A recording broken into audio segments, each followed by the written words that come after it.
a good program. Yeah, good program, and he had his stuff working that day. It was on special watch.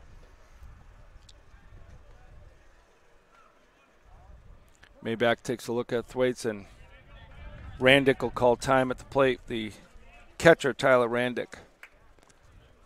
Mayback has an outstanding move to first base. Obviously, being a lefty helps a little bit, but Thwaites better be careful there. Yeah, and the thing is, it's going to get down. Thwaites will stay at second base on the base hit by Randick. Put 2 on. Smitty does a good job. What I was saying before is with a two-man crew and a lefty move to first base, you can get away with a lot. It's no doubt about it. Very hard to call that balk without a three-man crew. It's like check swings as well.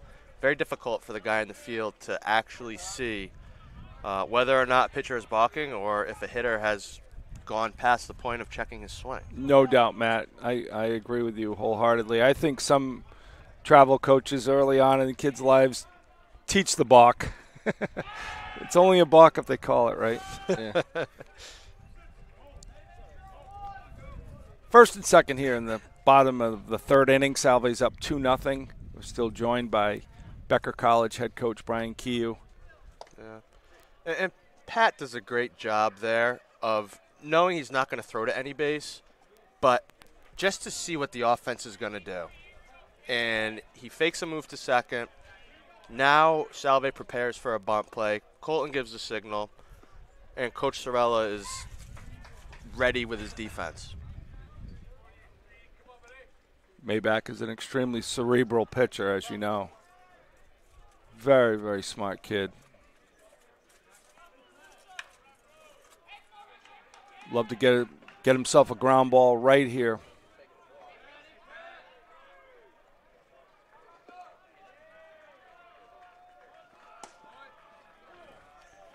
Mike Rocco, the shortstop for the Polar Bears, fakes a bunt for strike one. The third base coach is asking if that was on the pitch or the attempt.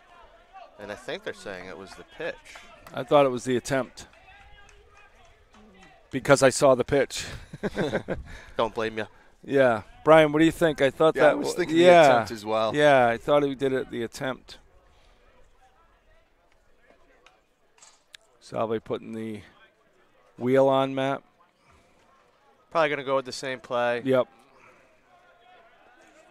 But I don't know. Checo's awfully far away from second base. When he squared before, Madden sprinted to third. Bunt foul for 2 strikes. I'm not sure what they were trying to do there because the shortstop sprinted to second and the second baseman stayed home. I don't know if they're going to try a pickoff play or something, but... Would you guys agree that Rocco did us a solid there by bunting that ball? I would totally agree. At the shoulders, at least at the letters. After the last call. Yeah, it was ball 1. 0-2. Nice job by Rocco staying alive there on the tip. That was a terrific pitch by Mayback. Absolute hammer of a breaking ball.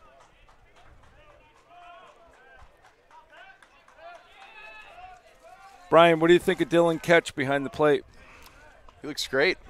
He was always one of the, he was always a gamer, whether he's playing in the outfield or anywhere else, and willing to do whatever it took to help the team. And he found himself in a position here where, he's taking on that natural position as a catcher for a leader. He cut out of high school, and that's where originally we saw him fitting in with the team. But Christian Vargas did such a great job with us the last several years. So, he was mainly in the outfield and a big hitter for us.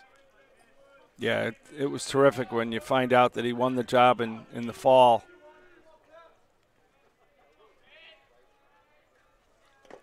Ball low. It's a luxury to have a catcher that can lead off and hit around 400 last year. Amazing. Runs the bases well, good athlete, smart kid, hard worker, good teammate, good leader.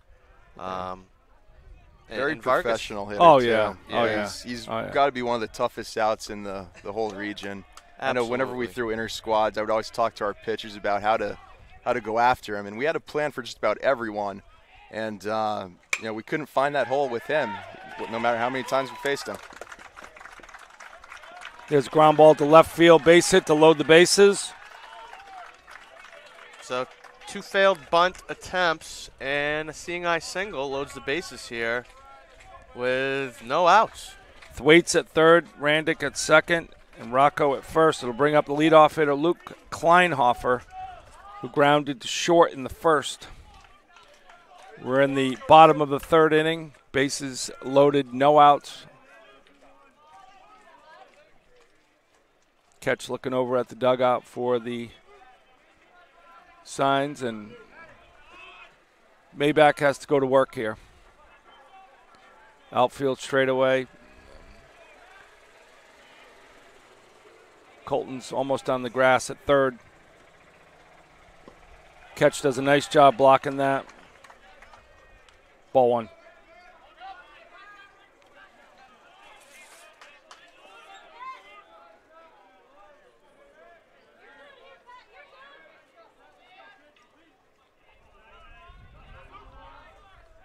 Middle infield looking to spin it, Matt. Yeah, you have a 2-run lead. It's early. There's been a lot of ground balls. Middle infield's definitely going to try to turn this over. And there it is. The ground ball to Ward to check out a first. Double play. I don't know if I've ever seen better timing from the broadcast booth. Did you know something that Coach Q and I didn't there? I just knew that Pat needed that, so it was going to happen? I willed it on him. That's how baseball works? Exactly. Awesome. 2 outs, bottom of the third. Tyler Randick at third base. Brings up the second batter, the DH, Caleb Thomas. He grounded to Colton in the first. Yeah, double play there is huge. Limit to 1 run, and then now Pat gets to face a lefty, and he's good against righties. He's great against lefties. Yeah, Caleb struggled his first at bat with Pat. Curveball, strike 1. Nice pitch. That looks so hard to hit. Oh. Started at his front shoulder and ended up down the middle of the plate. Matt, do you know when to swing on that ball? Do you? I mean, as a lefty on that, I don't know. Right. Maybe try to wear it.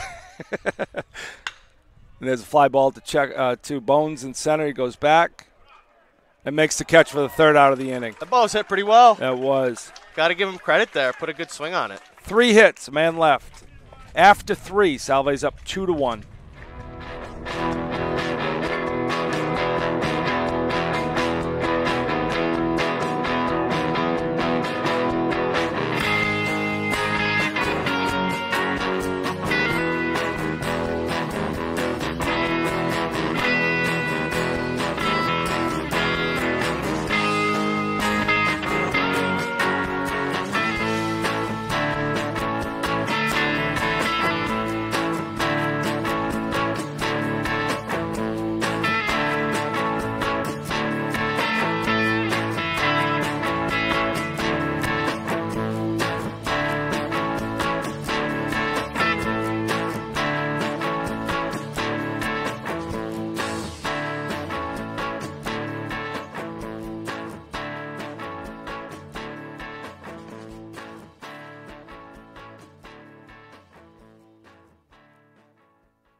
We're back to beautiful Auburndale, Florida. I'm Brian Lynch along with Matt Finlayson, joined by our special guest, Coach Brian Keogh of the Becker College baseball team. Brian, can you talk about your roster for the Ocean State Waves? Yeah. I know Coach Eric Hirschbein-Bonner has been doing a great job over there. He's assembled Fly baller right there. Yeah, Ciesco flies to right field. Towering shot. First out of the fourth. Yeah, he's assembled a very strong team. You know, I think every year we've been there, we've just been getting, you know, more and more talent each year. And very importantly, a group of guys who, you know, are looking to better themselves over the summer and really enjoy the experience.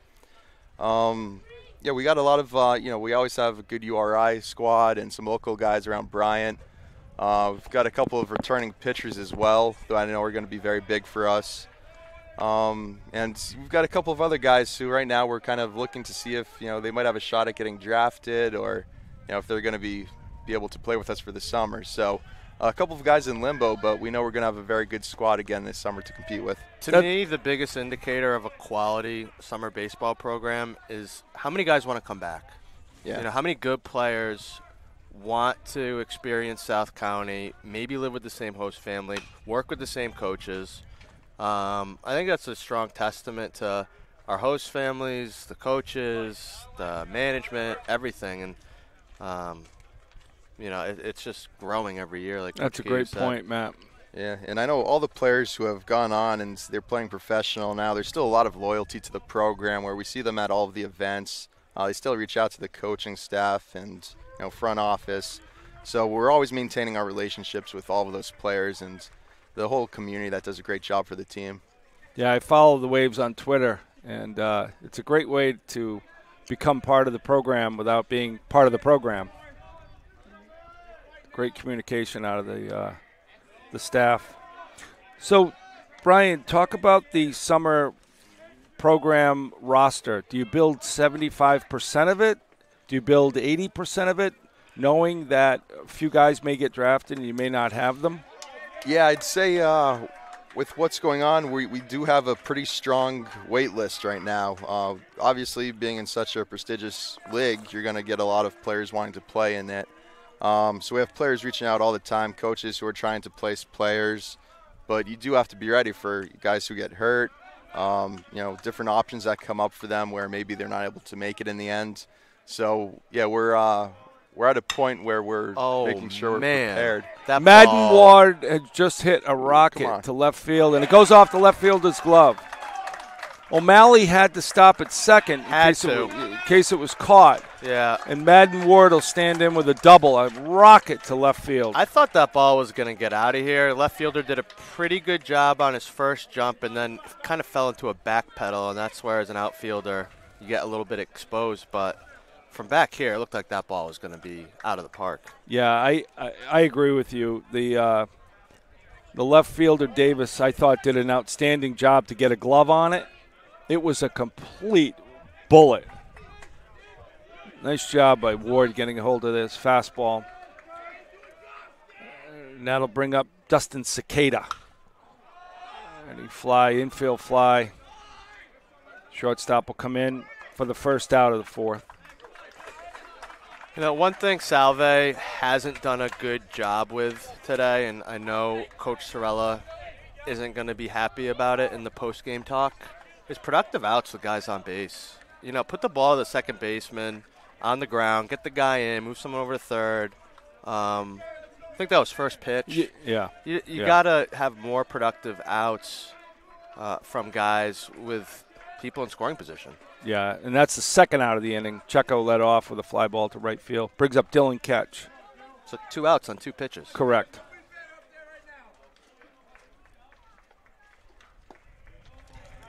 Ketch has 2 base hits already in this game, first in the third inning and a run scored.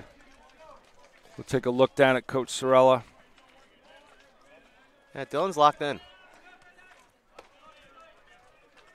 I know you're going to be surprised, but he's filthy right now with that Florida-Georgia clay. No way. I have to find out if Dylan slept in his uniform last night because I would not be surprised if he did. See, and I thought he slept in the dugout here.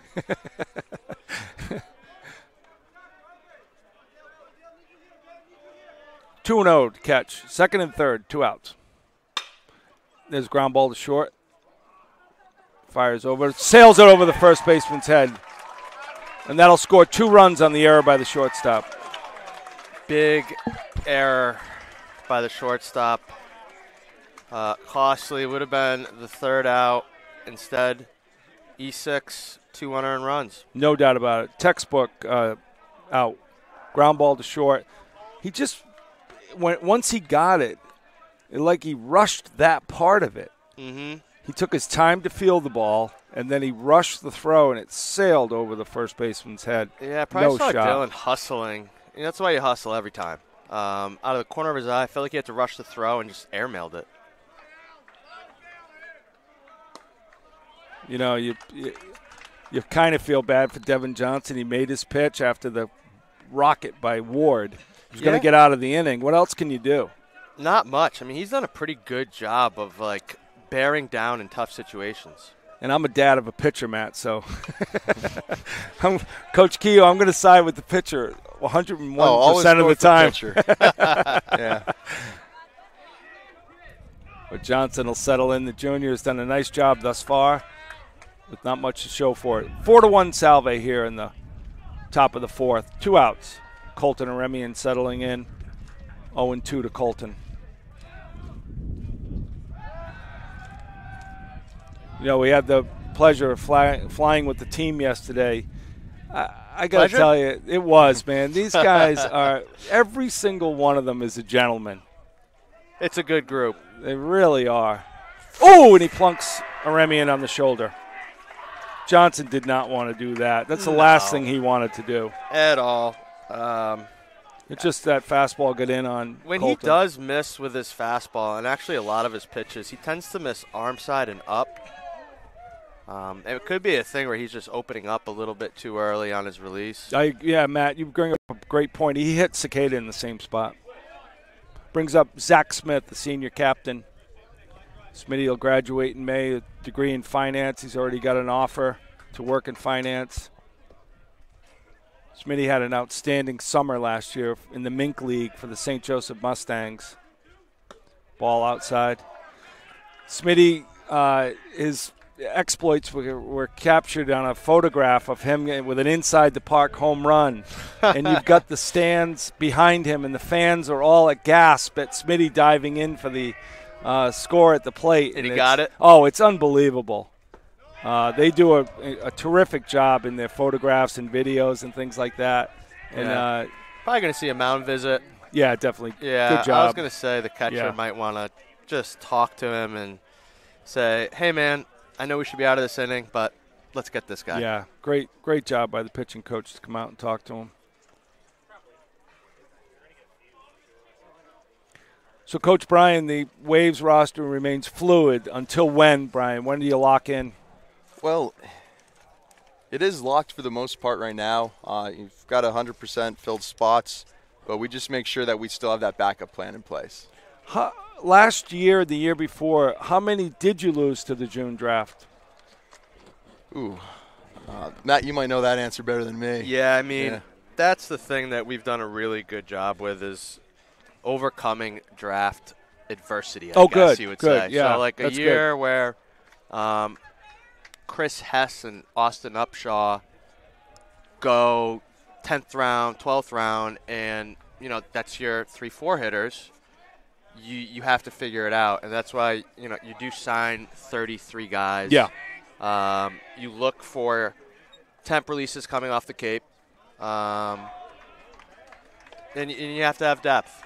And that's the same for every team, so it's not like we're any different. But if you do end up getting that junior that's not drafted, usually they work out great. They're mature, they know the game, they've handled the wood bat, or they've pitched in tough situations. So it's a risk that you can sort of plan for. Excuse me, Matt. Smitty taking a large hack at the 3-0. Why not? Matt following it straight back to us. Yeah, he was all over that. It probably wants that pitch back. I thought Zach Smith was going to be John Militano's replacement for knocking Ed's GoPro out. Militano leads the league in knockdown GoPros. Smitty fouls strike 2. Full count to Zach Smith in the top of the fourth inning. Salve has scored 2. Dylan catches at second. Colton Remian's at first. Now we'll have both runners in motion. just to finish up on the June draft. So, Matt, agents will tell the drafted player, hey, you're sitting tight after getting drafted.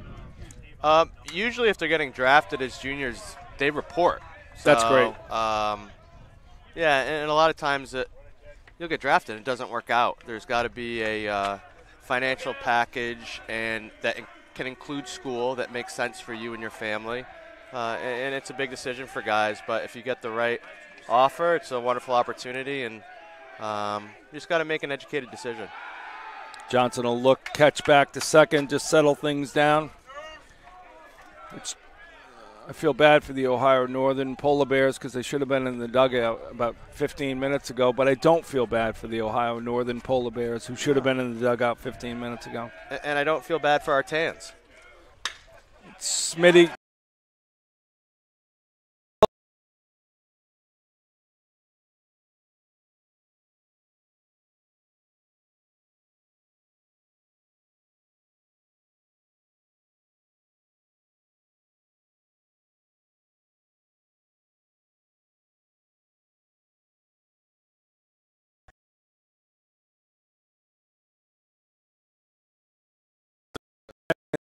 Third, and they might be the end of Devin Johnson's day here.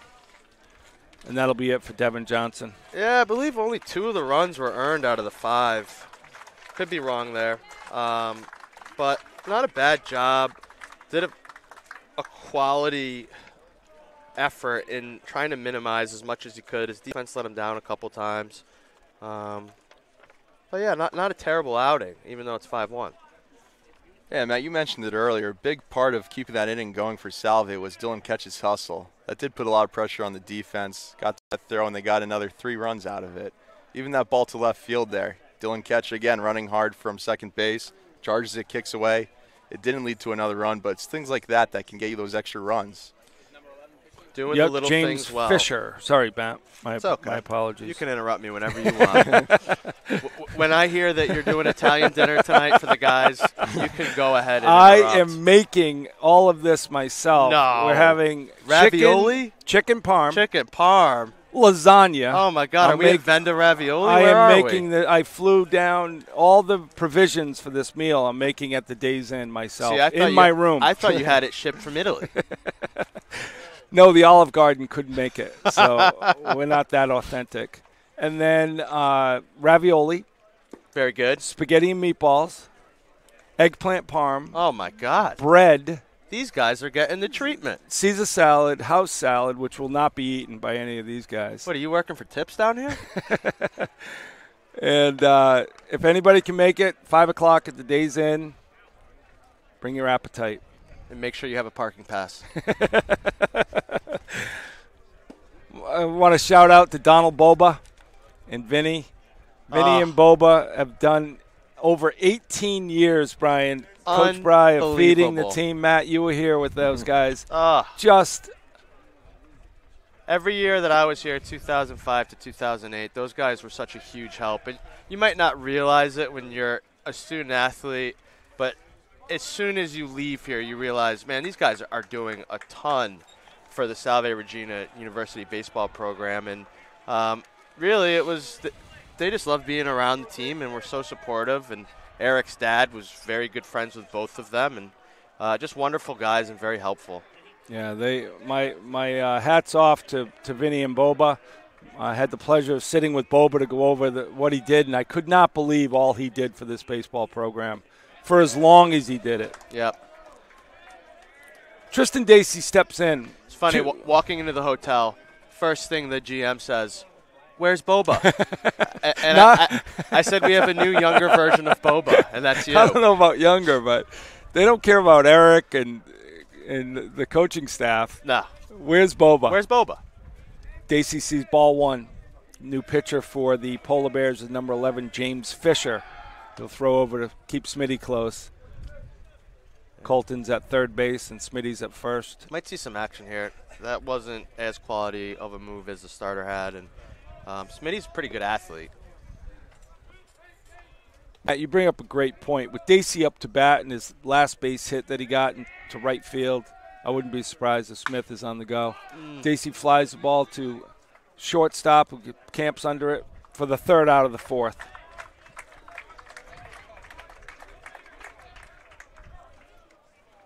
With, let's see, 1, 2, 3 hits, 2 left. After 3.5. 5-1 Salve. We'll be right back.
We're back.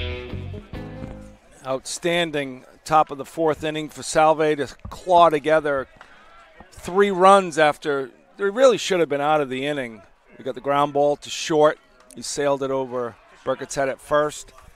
And what happens after that, Matt?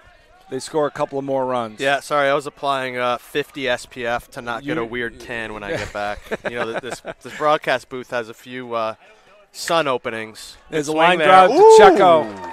Almost took his glove with him. A little snow cone action out of Checo. Nice play. Nice job by Anthony Ciesco. Matt Burkett can't do any better than that. For the first out of the bottom of the fourth inning. For the folks at home, talk about sunscreen, Matt. You know, you really need it in this weather. You do, and you tell the guys, all right, I know you're in warm weather, but make sure you're wearing sunscreen. Even our great trainer, Emily Miller. Outstanding. One of the first things she did when she got down here was grab 3 big things of sun spray, and even told me it was on the clearance section at Target. But you got to have it. Yeah. And you can't ask these guys. You just have to hand it to them and say, put it on, because they say, Coach, I'm not in the sun. And next thing you know, the next day you look at half of their neck is bright red. Yeah, or just turn the AC all the way up and spray it in all the vents so everyone's good. 2-1 to number 19, the left fielder, Will Davis. Davis had a single in the second. Yeah, Emily does a great job. It's nice to have her here. I know that she did a wonderful job with the hockey program and, in a way, didn't want to be here because that would mean that they're playing in another NCAA regional. But, you know, she found out very late in the week, has hopped on a plane. Now she's with the team, and I know the guys really appreciate her, and administratively we all appreciate her. She does a great job. Yeah, last year, as we know, hockey made a run. I believe Rebecca came down to fill in, did a great job with the team. Salve's got some great trainers. Yeah, and training is a tough profession. Crazy hours, a lot of hard work, and you know, you don't want to make mistakes as a trainer, and a lot of the good work you do doesn't get recognized. Exactly. She does a lot of preemptive. Full count, Davis. Maybach's ready. Curveball low. Yeah, and that's a pitch that later in the year, my guess is Dylan Ketch will work underneath a little bit better. He's doing a great job. Great athlete, and awesome that we have a catcher. And it is ball 4. The umpires have forgot a few things today. But, well, I think Davis should have to stay there and face ball 5. He didn't know, right, Ed? Yeah, that's a rule, right, Ed? I guess your pitcher really, or your son really is a pitcher. I think there should be a rule when the hitter doesn't take first and you have to stay as punishment. It is sort of odd to me when hitters don't know. Oh, you're giving me a base and I'm not taking it? Right? I think occasionally on a 3-2 or 2-2 pitch there, maybe they're just sometimes surprised they weren't rung up and they're happy to still be up at the plate. Coach Bry, a former pitching coach. Nice pitch by Maybach. Yeah, Coach Bry, how do you think Pat Maybach looks today? He's great. I'm really impressed with both his slider and curveball right now. And even, he's got a 4-run lead here. He's someone who can still pound the zone with those pitches, so he doesn't have to go all fastball right now, try not to walk anyone. Nice job by Davis getting off on that pitch. Nice secondary lead. The ball went off, catches shin guard, and Davis will be at second.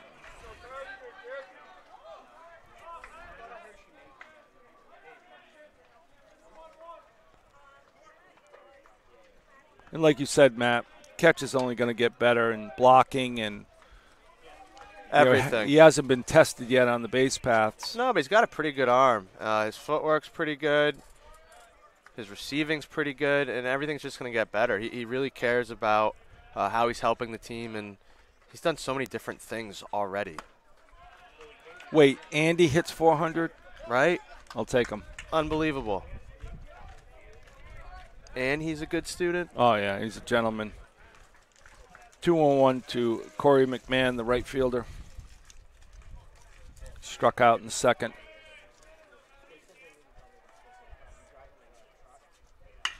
There's ground ball to Ward at short. Fire over to O'Malley, makes a nice catch with a second out of the inning. Nice job by O'Malley there.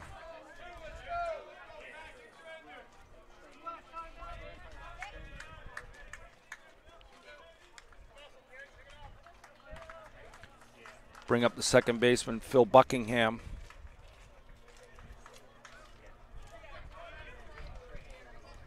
Buckingham hitting to a double play to end the second. 2 outs, bottom of the 4th. Salve's up 5-1 here in Auburndale.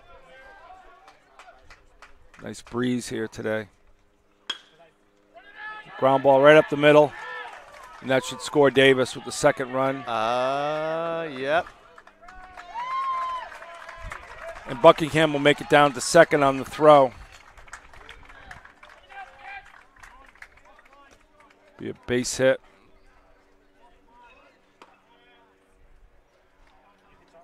That's where you need to hit your cut, Matt. Yeah, that's one of those plays right there where I know Coach Shirella, I think he was just shouting from the dugout. You don't wait for the catcher to call cut on that. You see the throw's offline, you've got no shot in and out. Cut the ball, keep the runner off second base. And the freshman O'Malley did a great job to get in position, and that will come also with his experience at this level. Nice arm by DeFusco in center. Yeah. Decent bid. 5-2. Crew Thwaites comes in. Big swing and a miss on a breaking ball. He had a base hit and scored a run in the third. Center fielder. He had no shot at that pitch by Maybach. Is there any reason to change this pitch right here?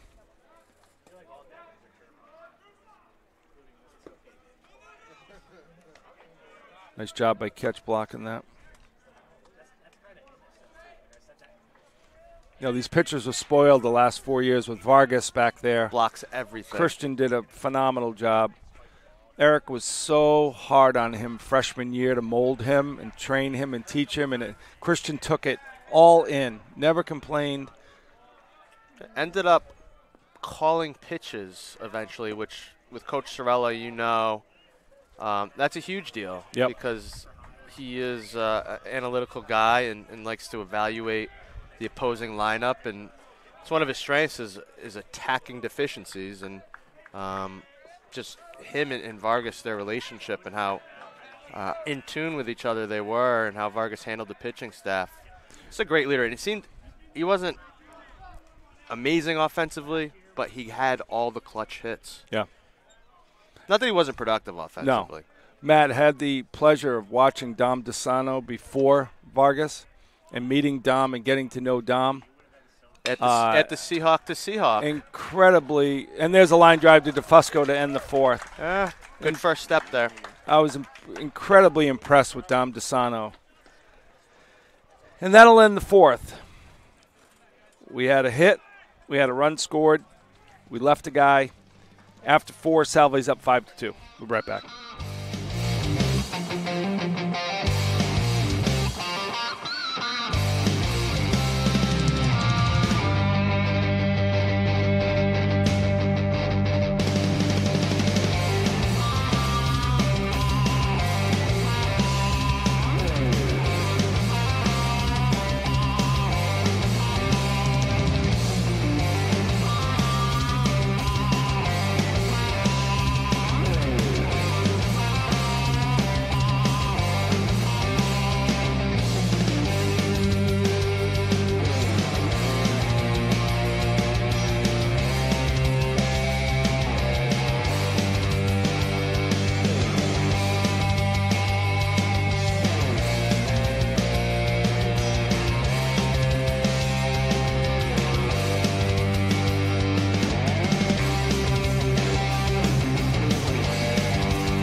We're back. Mike DeFusco sets in. Flies ball to left field. Center fielder will come over and make the catch for the first out of the 5th. He can really run. I mean, that was an out, but he hustled out of the box and was 3/4 of the way to second base by the time it was caught.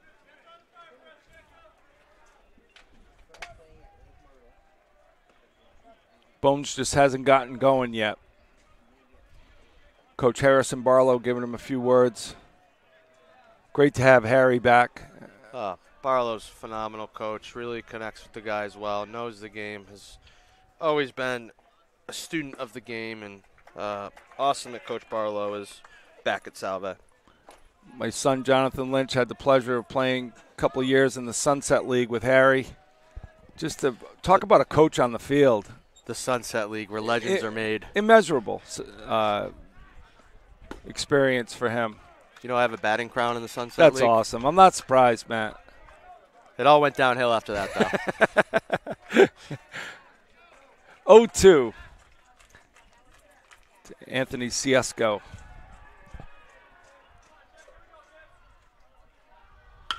And there's a base hit to left field. Nice job of hitting on the 0-2. Fisher left that thing up on the 0-2. Kangaroo Court fine for that, Matt? I would say so. Their pitching coach definitely isn't happy about it. 0-2, you want to do something where you're not going to get hurt. Yeah. Ciesco was shocked to see that ball come in and plunked it into left field, and that'll bring up Sean O'Malley. He really shortens up with 2 strikes and just simplifies things, and probably a tough strikeout. I don't know his numbers from last year, but once he gets 2 strikes on him, his approach changes. Coach Bride, it's going to be frustrating on an 0-2 pitch. Throw that down the middle. Yeah, I'd say 2 of the most frustrating things are when someone gets an 0-2 hit, and also worse than that, when a pitcher hits a guy 0-2. Oh, What are you doing anywhere near him? But Ciesco is such a great player. He kind of reminds me of Dustin Pedroia a little bit. He works so hard at it every day. Every game last year, he'd ask a coach to stay back and hit him extra ground balls, work at shortstop, work at second base. And he's a true gamer who's just going to get better and better every game, every year. That's great. I'd like to say hi to his parents, Kurt and Mary, back in New Jersey. Kurt is a huge Patriots fan, Matt. He has all the Patriots gear. Tough to be a Patriots fan, huh? Yeah, in New Jersey. I mean, Kurt is a huge Patriots fan. He has all the stuff. He loves Tom Brady. O'Malley grounds it to second, and they'll only get the out at first. O'Malley was 0-2 there. Get handcuffed, Matt? Yeah, a little bit. He was a little front side happy with that swing. Rolled it over. Yeah. But I'm telling you, from watching his at-bats, he's got a chance to be a special type of hitter. He's got a nice lefty swing, looks very powerful, pretty good bat speed, and it's just a freshman. Madden Ward will step in and look at ball one. Madden hit a bomb to center field last inning for a double. Scored a run. Madden's had some textbook ground balls to himself today to spin 2 double plays with Checo. Yeah, he's pretty good defensively at shortstop. Does a nice job of getting rid of it, and that's sort of a coachy term, which you're familiar with. Yeah. But as a shortstop, you gotta make a lot of plays where ball's in and out of your glove. Yeah. It looks like he has an accurate arm, strong arm, good footwork, nice glove. He's always in a good position. I know Coach Barlow does a lot of work with the infielders as well, but he looks like a pretty solid defender over at shortstop. Yeah, Coach Idris Liasu, who is the chairman and CEO of L&M Baseball out of Northern Rhode Island, always coaching, always be coaching. Always. What a great baseball personality. I mean, you talk about someone that instills values in young kids, and I got a chance to work with him at URI. Coach E is one of the best out there. Oh, there's no doubt about it. Jonathan Lynch played for Coach E for 3 years. And who's that? It's Jonathan Lynch. I think we're related. I'm not sure. But Coach E just uses the vehicle of baseball, but he's teaching values, like you said, Matt, Yep. to teach young men. Yeah, he absolutely gets the best out of each guy that comes through that program. He brings a lot of energy. It looks like, Coach Bry and Matt, it looks like Fisher can't land anything breaking. His soft stuff can't land anything for strike, so he's relying on his fastball, and you're not going to have too much success there. Yeah, it's really important to pick that up as a hitter because then that lets you just sit on one pitch and wait for it. And there's a ground ball to short. It's going to be hard for – Oh! I thought it was going to be hard for him to get him at second, and he got him. Oh, man, I thought Ward was going to be in at second, and the force there to – Eric's point is watch the play, make a call. And, you know, it is early for umpires as well, and I'm not saying it was a bad call, but his right hand was going up before the ball was even received. Watch no the doubt call, about it. Watch the play and make a call. Yeah. That's all he's asking. And that leaves it after 4.5, 5-2 Seahawks. We'll be right back.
got to be a Still able warm to day on the catch mound, crowd. you know?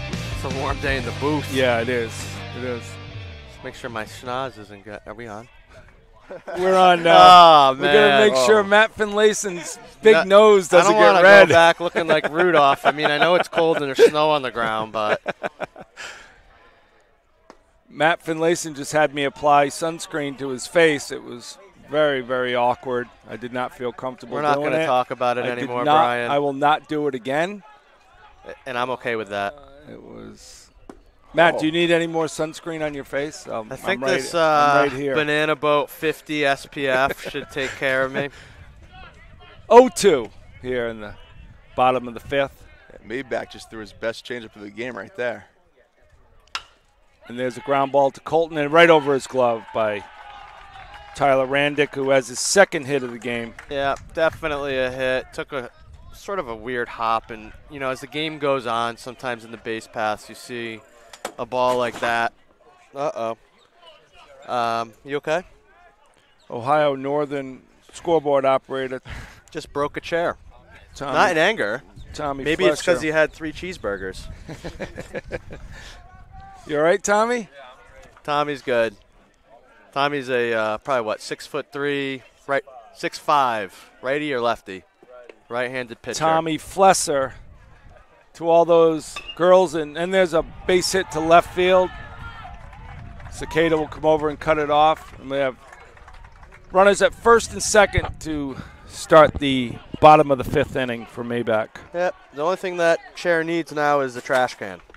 And in the third inning, Matt, both of these guys led off with base hits. So the bottom of the order, Coach Bry, is pretty effective. Coach Andrew McKeon, in his first year as pitching coach for Salve, will come out and say a few words to Pat. Yeah, that was actually a well-executed pitch right there. Fastball in on the hands. The hitter just did a good job staying inside and getting up the middle. Yeah, I give these kids credit. They're the 8th and 9th batter, and there's no easy outs. You know, I was just saying to Matt Finlayson about Coach Bry, a warm day like today, you know, you pace yourself. You're not exerting like you normally would. Yeah, I think his pitch count going into this inning was at 57, so he's been pretty economical with his stuff, and his defenders have made plays behind him. Yeah, it's two double plays. And I'm impressed. Still, he came out this inning with a first pitch breaking ball. He's still going after the hitters as if it's a 1-0 game. Got to bring up the leadoff hitter, Luke Kleinhofer. Yeah, Pat doesn't like getting beat, whether it's a hit, a run against him. He's a very competitive pitcher, and you love to see that. He wants to win every little battle out there.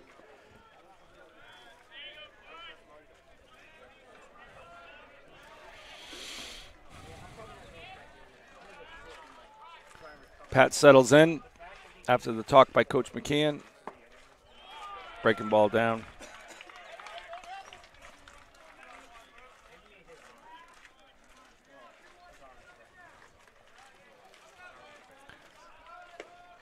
Gotta admit, I'm a little jealous. Andrew with the mound visit there. Yes. I went 6 years without one. Great line.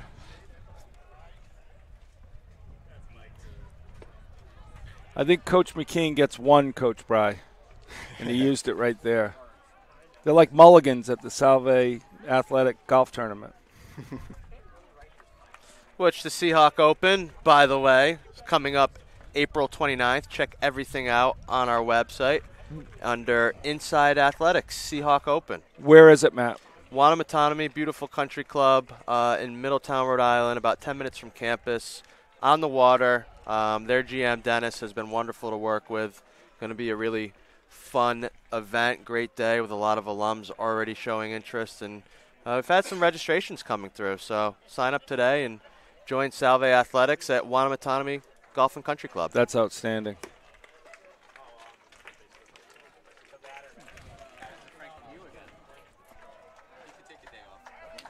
Yeah, Frank could definitely. Frank Lemieux, you'll be there, right? Oh, He just replied yes. if there's golf, Frank Lemieux will be there. Frank's a pretty good golfer. I've hit the links with him a few times. I think Frank golfed in high school, actually, and has a pretty good golf swing. Ball went off Kleinhofer's shin, Matt. That has to hurt for the next two or three pitches. You're trying not to think about it. You really got to focus up, but at the same time, you're like, oh, man, that hurts a little bit.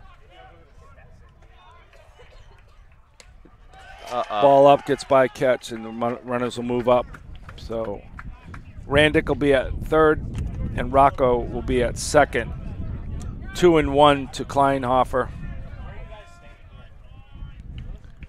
I think Salve's got some action going in the bullpen, but I can't see if that's Ginsberg. Looks like Ginsberg. Yep. Yeah. Yep. Looks like Ginsberg. The redshirt senior from Sharon, Mass. Lefty. Big lanky 6'3", 115-pound lefty. Not afraid of anything. Oh, my Lord. Lost the ball in the big situations. Yes. Yes, he did. But yeah, without a three-man crew, it's really hard to actually see check swings. And the problem is where the coaches are in the dugout, they can see it as clear as day. But the guy behind the pitcher, really has no idea. It's not his fault. I thought the home plate umpire, I saw him go around. I thought Definitely. He did too. He delayed his call, which I thought was going to be a strike. Foul ball straight back. 3-2. Full count to Kleinhofer. Randick's at third after a base hit. Rocco's at second after a base hit. This is a big moment in the game. We're in the middle of the ball game in middle innings. Second and third, 3-2, no outs. Maybach's had a very quality start. This is an opportunity for Northern Ohio to get a couple runs in and make it a one-run game. Yeah, Maybach would give anything for a strikeout. O'Malley will back up after being on the grass. And there's a ground ball to Madden Ward. He keeps it in front of him, and a run will score. You got to count that as an error, but that did take sort of a weird hop. Run scores. Yeah, that one did kick up on the dirt there. Yeah, and like we were saying before, when you got a lot of base running action on these fields, and the ball tends to do weird things later in the game. Yeah, Ward would have had to make a terrific throw to get Kleinhofer, who has speed, and that'll bring up the DH, Caleb Thomas. Grounded out to Colton in the first and flew out to Bones in the third. Maybach's ready, and they'll bluff. Rocco back to second. First and second, no out. 5-3, Seahawks lead the Polar Bears of Ohio Northern. Bottom of the fifth inning here in Auburndale, Florida. Foul ball. Strike one.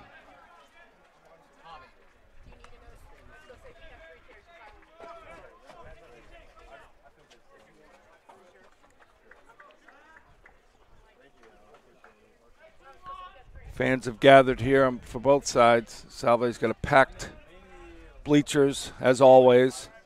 Salve baseball travels phenomenally well. Yeah, and for the parents, it's always a huge part of their social life. I know my parents miss the days of, it's going to get through. Yeah, there's a base hit to right field.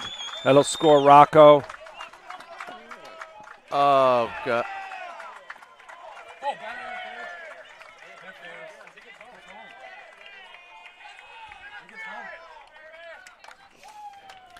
Base hit to right field. It'll score Rocco with the fourth run. Kleinhofer gets the third, and Davis will be at second. I know some fans and the third base coaches are arguing interference, but he's got to make a strong attempt to go home, and it's got to be obvious. I didn't see that as an obvious interference play. Yeah. Runner has to sell it, right, Matt? Yeah, and he's got to really be heading home, and to me it looked like he was just edging off the bag. Yeah, and that will end Maybach's day. Will Ginsberg will come in relief of Pat Maybach. Got ourselves a ball game. He'll inherit the runners at second and third with no outs. Coach Bry, this won't deter Ginsberg to compete right now. He'll love this. Yeah, this is what he lives for right here. He's a big swing and miss guy, so doesn't matter. Bases loaded, no outs. he knows in himself he's going to get out of that jam. Anything anyone can throw at him.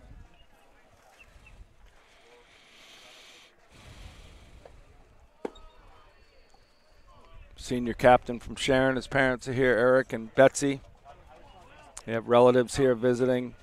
Salve always travels well. Yeah, like I was saying before, my parents had such a wonderful 4 years getting to know all the other parents, and it was a very tight-knit group, and I'm sure that's something that they miss, and it's probably why you're back down here after your son is. Yeah. Yeah. Jonathan's helping the pitching staff. And you're helping the Italian dinner. So very, very helpful Lynch family we have. No, it's great. 4 years ago, Georgine Hertzwig and Veronica Ketch started the Friends of Salve Baseball, and it's just a great organization. We'll have a fundraising day 6th. for cancer. Yep. And the Salve alumni softball game for baseball is always in the fall. A huge attended event. Brings back all the old guys and Dom DeSanto and absolutely, and Georgine herself is 2-time Salve Parent of the Year, I believe. Yeah, she very helpful. Yep. Her son Tyler Hertzwig is a lefty side armor. Eric has always had his sidearm pitchers. He loves the matchups. Oh, he loves it. He's a big matchup guy. Coach Bry, do you recruit sidearm pitchers? So there's a funny story about that one. I've never been a big fan of sidearm pitchers, with the exception of a few we've had at Salve. We've had guys who have been extremely valuable. Obviously, John Lynch at the top of that list. What about Dave Gerber? Yeah, there definitely are exceptions to it. But, it's such a tough thing to do. It takes a lot of athleticism and a lot of dedication to that skill. It's a very specific skill, and you got to work at it because you know you're going to hit a lot of batters coming from that arm slot. Yeah. And it's tough to really have someone who can work at it hard enough to earn your trust to put him in with big situations. And we did that exactly with John Lynch and came through for us time after time. One of my favorites of all time is Mike Sherman, throwing about 68 miles an hour. Absolutely. And his walk-up music was Carly Rae Jepsen. Perfect. Yeah. And he usually needed one pitch per game. He was out of it. Yeah. One pitch, pop-up. See you next game. Now he's the coach at middle school in Portsmouth. Awesome. Doing a fantastic job. Ginsburg throws strike one to Matt Burkett. There's a foul ball at the plate. That's fair ball. Fair ball, he calls. Yeah. Didn't hit anything. Yep. Just nubbed it. Yep. Sat there in no man's land. Nothing you can do there. And that's one of those unfortunate things about being a pitcher with such great stuff who keeps hitters off balance and gets either swing and misses, bad contact. You get a lot of cheap hits like that right there. Yep, nothing they can do with Burkett running down to first. So Kleinhofer is at third, Thomas is at second, and Burkett's at first with no outs here in the bottom of the fifth inning with 2 runs already in. Will Ginsburg looks in for the sign with sheer determination. And here we go. Might have seen a balk on that one right there. That was a pretty good curveball right there. Yeah. Will Davis has been challenged by his lefty pitchers today.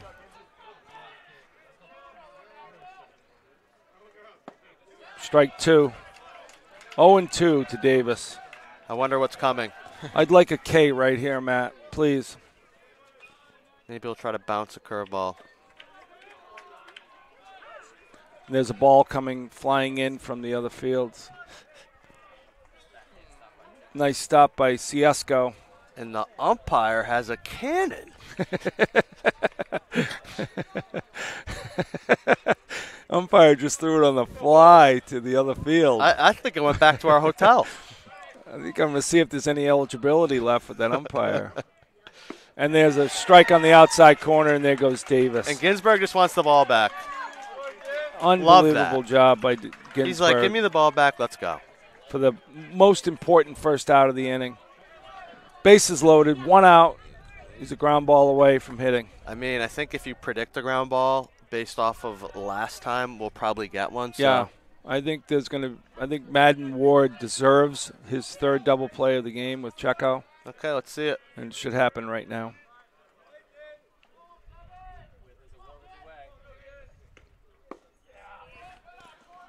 Corey McMahon sets in. Pretty good pitch. It almost looked like catch got crossed up there, and sometimes that's hard for an umpire to call that fastball in the inner third. But the receiving was a little weird, and I think it threw the umpire off. There's a ground ball left field in. That'll score. Kleinhofer and Thomas will stay at third. So a base hit by McMahon. Keep the bases loaded. Tie ball game, 3 runs this inning. Got to credit Northern Ohio for staying competitive, overcoming a lot of mistakes, and battling back here. And there is a point in this game where you thought it might get out of control. I also think Salve in their first game down here has given away a lot of outs in scenarios where you can just hit a ground ball, get a guy in, or hit a sac fly, the little things. I'm sure Eric's going to talk about that after the game. Matt, does anything play in here today that this is Ohio Northern's 6th game and it's Salve's first? I would say say be yes. An opportunity for Salve to get into their bullpen? Maybe. That's a great point. I was thinking more defensive miscues. But if they don't have some arms available, like the 6'5" righty next to us that broke a chair, that could help Salve out. And in the same token, Salve has a full arsenal of guys ready to go. Right. 2-0. There's a foul ball. 2-1 to Phil Buckingham, the second baseman. But the thing you see in Florida, and it's a great place to hit, is if you get the ball on the ground, it goes. It doesn't catch up like New England grass, and it's hot, you're loose. As a hitter, you feel good.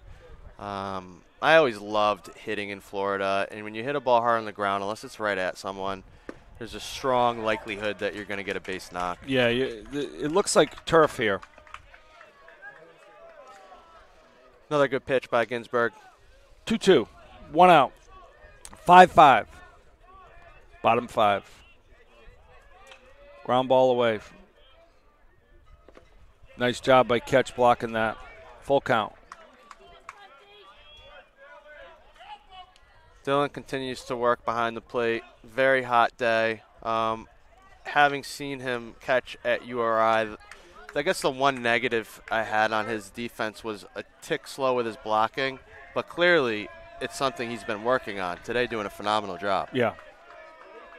That's something you know you're going to need to do with Will Ginsberg on the mound. He gets a lot of swings on balls in the dirt. Absolutely, Coach Bry.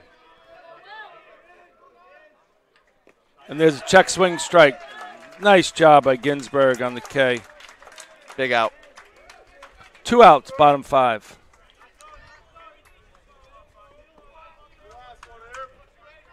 Ginsberg's breaking ball looks awfully tough on lefties. Oh, yeah. A lot of late action, a lot of depth. And the scary thing is this is his curveball. His slider's typically his better pitch, but he's just working with the curveball right now. And Coach Bry, correct me if I'm wrong, Ginsberg will throw that thing anytime, anywhere. Yeah, you just saw, he's down 2-0 in a count, bases loaded, and he threw it. So he's got as much confidence throwing that first strike as anything else. I love it. When you're in the on-deck circle and you see that, or if you're at the plate, you're just like, wait, what? Yeah. What? And you can see the hitter striking out, going back to the on-deck hitter and telling them, look for that curveball. Sometimes it doesn't matter when it's that good. Yeah, Buckingham went back hitting his helmet with his own hand. I don't know what that means.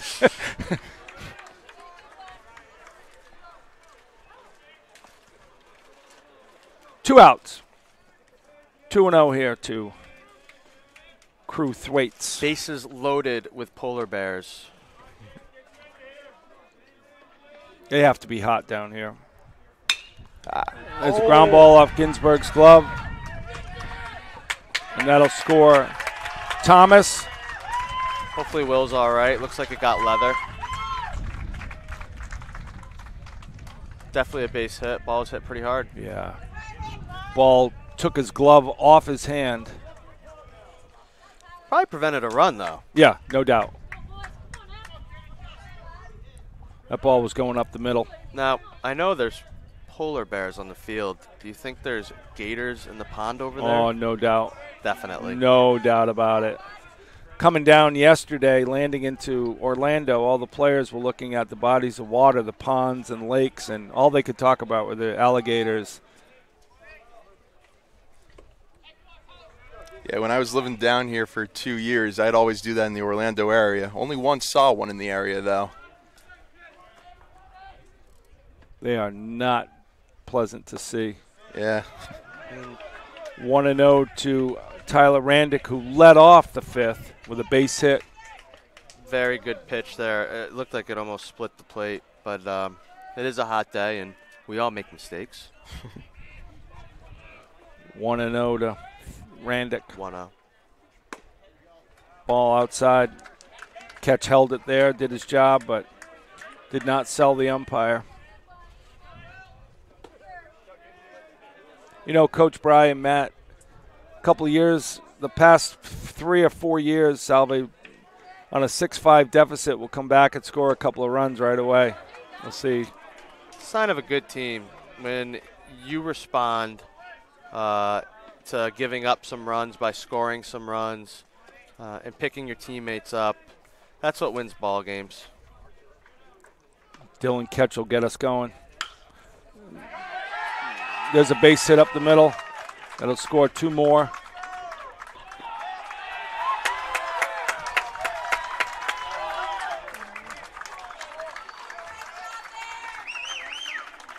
Six runs this inning, extending the lead to 8-5.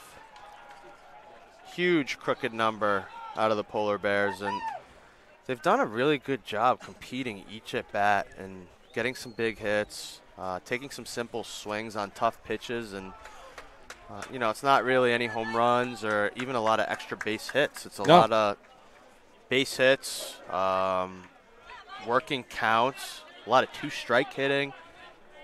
Yeah, and you're seeing the adjustment these last couple of times through the lineup now, where early on Salve was busting them in and they were doing it effectively. Now they've made the adjustment and they're getting their hands inside that pitch.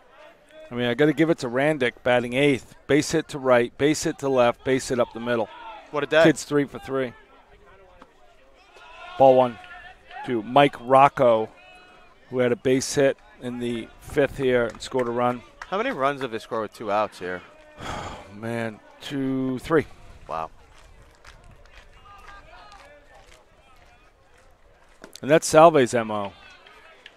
Every coach they're working loves our side of the scoring street. runs with 2 outs. No doubt. That's if you can score a lot of runs with 2 outs, yep. it's such a huge help. 2-0 to Rocco. Salve's got action up with a righty. I think it's Dean Borders getting up. Ball 3.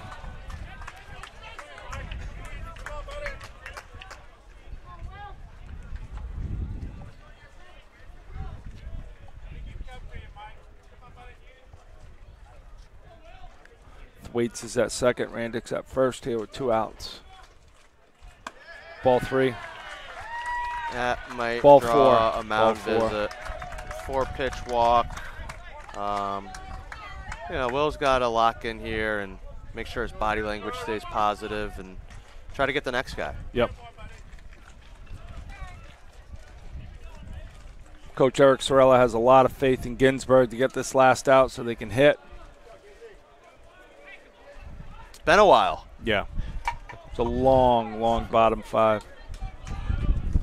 8-5, Polar Bears.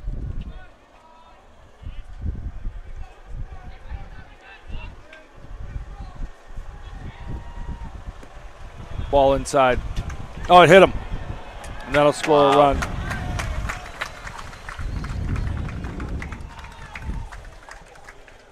So hit by pitch to Kleinhofer. Will score Thwaites with the 9th run of the game. That'll bring in DH Caleb Thomas. He doubled in the 5th and scored a run.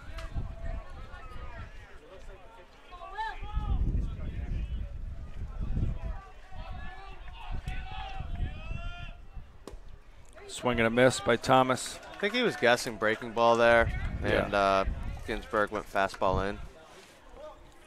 but not a bad move. Guess breaking ball early, got bases loaded. You've already put up 7 runs. What do you got to lose, Matt? Right? There it Curveball, is. nice pitch. Very nice pitch. 0-2 to Thomas.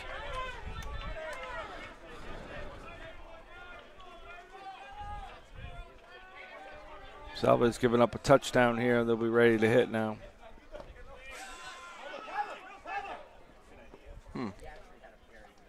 Ball got out in front of catch, and Randick was halfway down. Great base running, though. Yeah, like, you love to see that aggressiveness. He was halfway down the line. If that ball scooted any further, he was going to give it a shot. Yep. And especially 2 outs, 2 strikes. You want to be very aggressive right there. He was all over it. Yeah, and like you said, if you're watching Ginsburg, a lot of his pitches have late action. They tend to end up in the dirt and puts a lot of blocking pressure on our catcher.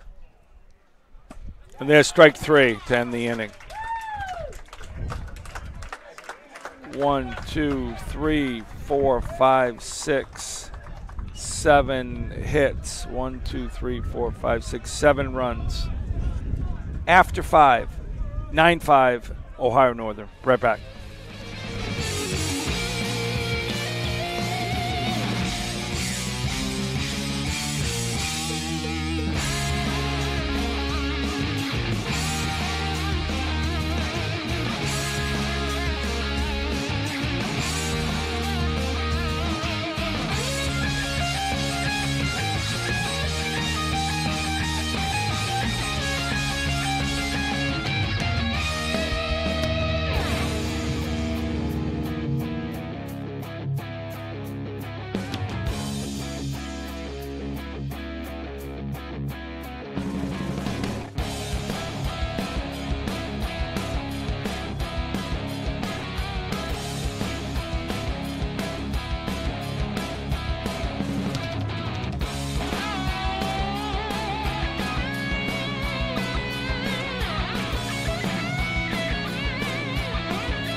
We're back to Auburndale, Florida.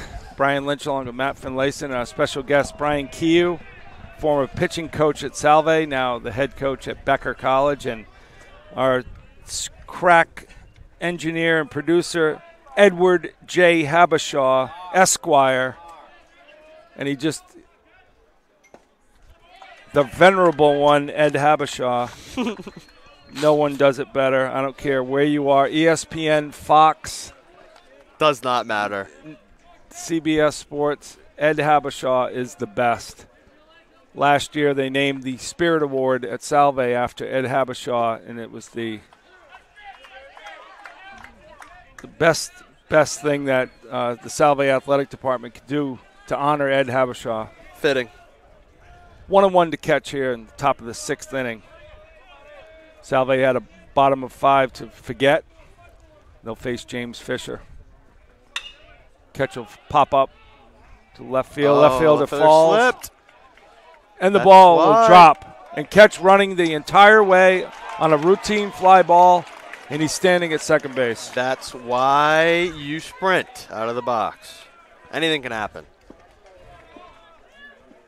Will Davis took a step and fell down, and that allowed the ball to drop, and catches at second.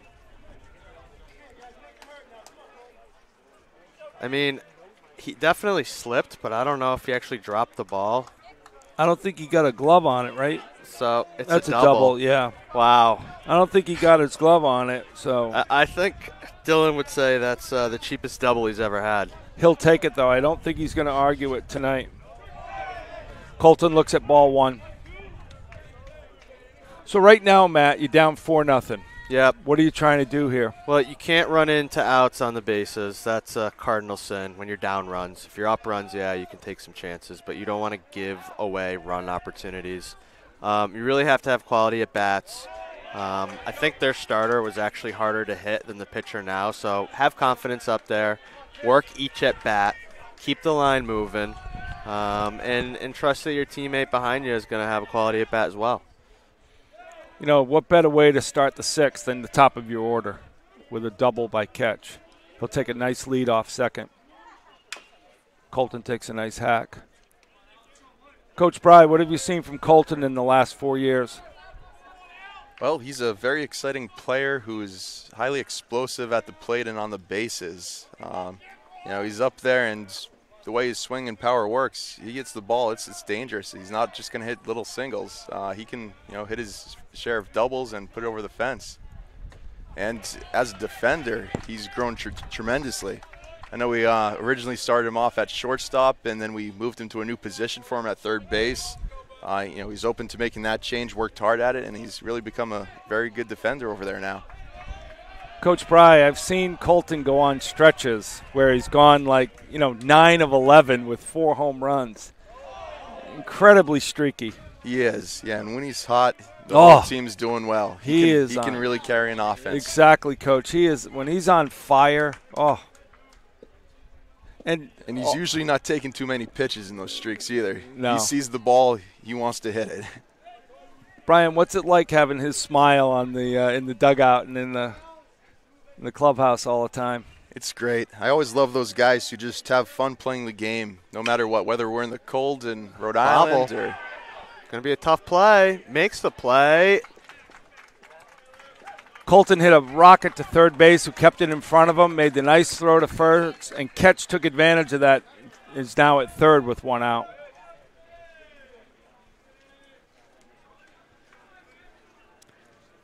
And we have a mound visit here. And that'll be it for James Fisher. Did a nice job.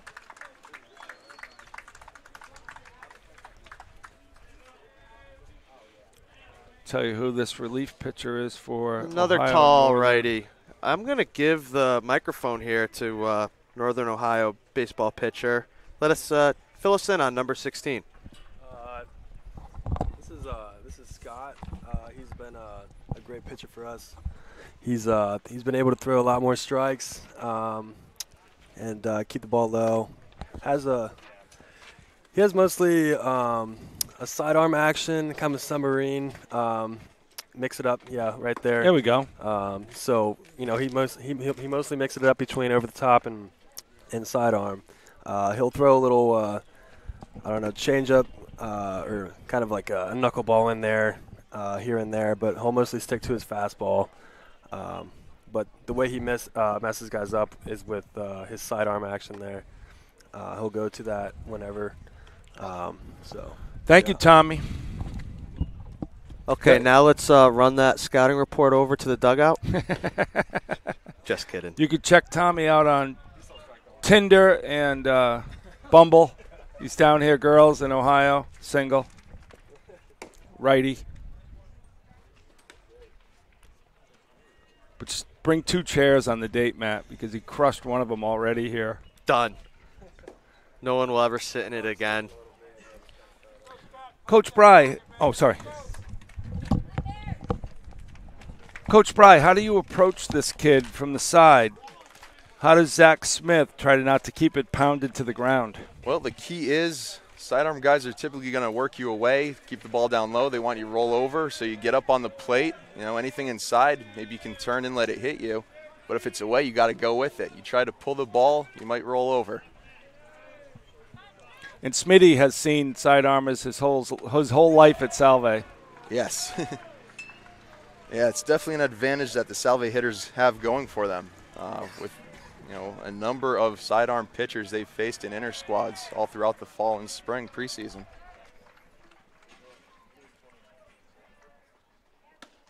There's a strike right down the middle by Beaton. I still have not seen another with a slider like John Lynch, though.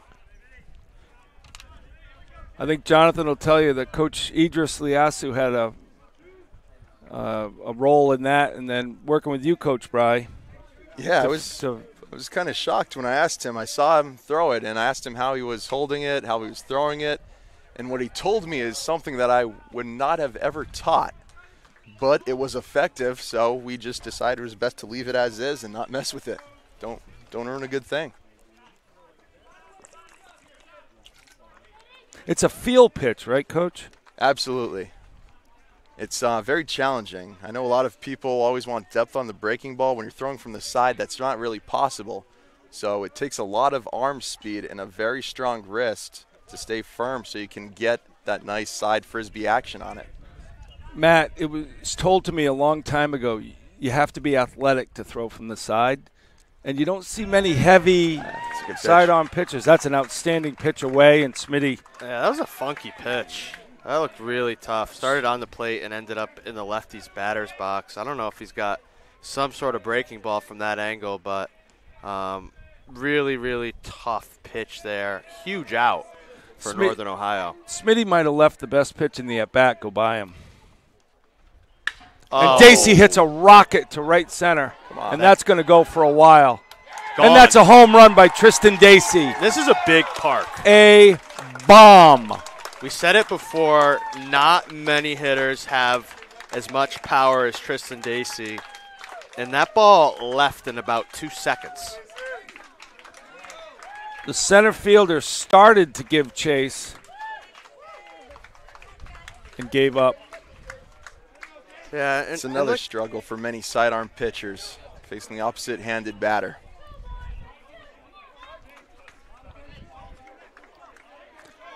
Dacey waited, 0.4 seconds to get the pitch he needed and just unloaded. Outstanding job. It's like we were saying before, too, to answer after giving up 7 and to get 2 out runs, 2 of them. Yep. Big for Salve to stay in this fight. And that'll bring up Michael DeFusco. Something I would actually always tell John Lynch is he's such a different look from other pitchers that hitters will typically see is that a lot of times guys will not swing on that first pitch if there's no one in scoring position. So I said, don't be afraid to put it right in there.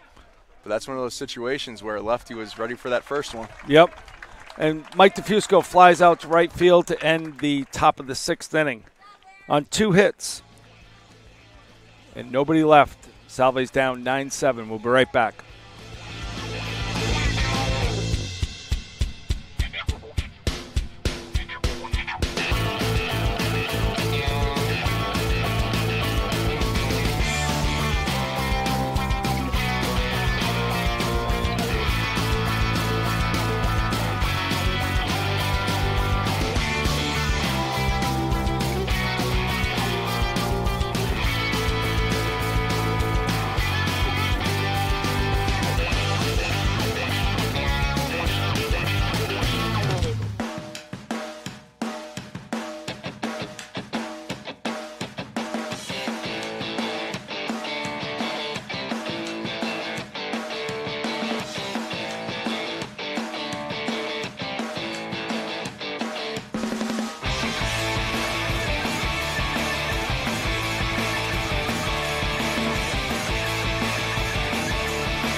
Welcome back.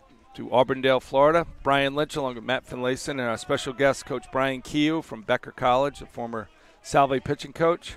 And now Dean Borders steps up to the mound. Coach Brian, can you fill us in on scouting report for Dean Borders? So Dean's got a nice, I'd say probably 82, 84 mile per hour fastball that he does a good job throwing strikes with. Big pitch for him will be the curveball. It was kind of his go-to out pitch last year. Something we worked a lot on was adding a slider, and I think that's what he's throwing primarily right now. In his warm-ups, it looked like he was, very tight with good depth to it. But yeah, I'm actually really proud to see him out here in a big game right now because as a freshman with a quality pitching staff last year, his innings were somewhat limited, so he spent the whole year just making sure he was developing, getting ready for this year. Curveball away. Ball 2. 2-1. These young pitchers, some of them get an opportunity to perform like Maybach last year and the year before, but some of them need to work while they're waiting. Right, Coach? Yes, and it can be very tough to plan sometimes because you never know what's going to happen. They always need to be game ready, but ball right by Colton, base hit into left field. But they got to keep working, getting ready for the future, and that's exactly what Dean did. I know he's very good friends with, Trahan, and they were. Yeah. I always have to go because I now have a player who's Trahan, and I keep wanting to call each other by the other name. But yeah, they were both guys with very good curveballs who needed to work on their sliders or really just add a slider to their arsenal just to make it look a little more like their fastball coming in. So they spent a lot of time on that last year, and it's going to be a big difference maker for them now. That's great. Cole Trahan worked really, really hard this summer. There's a strike right down the middle to Will Davis. Davis struck out looking in the very potent 5th inning. 9-7, Ohio Northern leads Salve here, the bottom of the 6th inning. Burkett's at first base. O'Malley puts a quick tag on.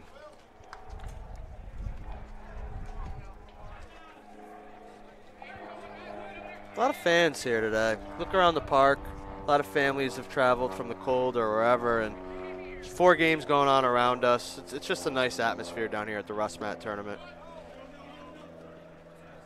It's always great coming down here because you see so many other teams from the Northeast that you may not play or you will be playing later, and a lot of us have friends who have kids on the other teams, and it's always a great get-together down here. Yep, and the coaches know each other, and year after year you see a lot of the same teams coming back. Just a nice setup. Ball 2, and Ketch will throw it down to first. Wow. O'Malley made a nice stop. O'Malley, great footwork and gloved it. Saves putting a guy in scoring position.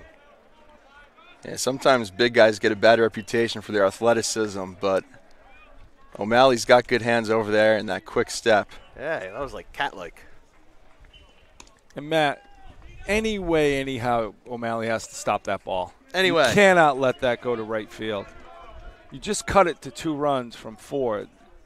Like you said, you cannot put somebody in scoring position. 2-1, so Davis. Double play opportunity still in order. Be great for the Seahawks to follow up their 2-run top half of the inning with a 0.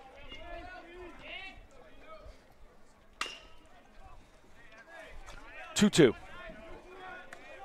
Nice job by Borders with that fastball. We'll get some velo information from Mr. Plansky.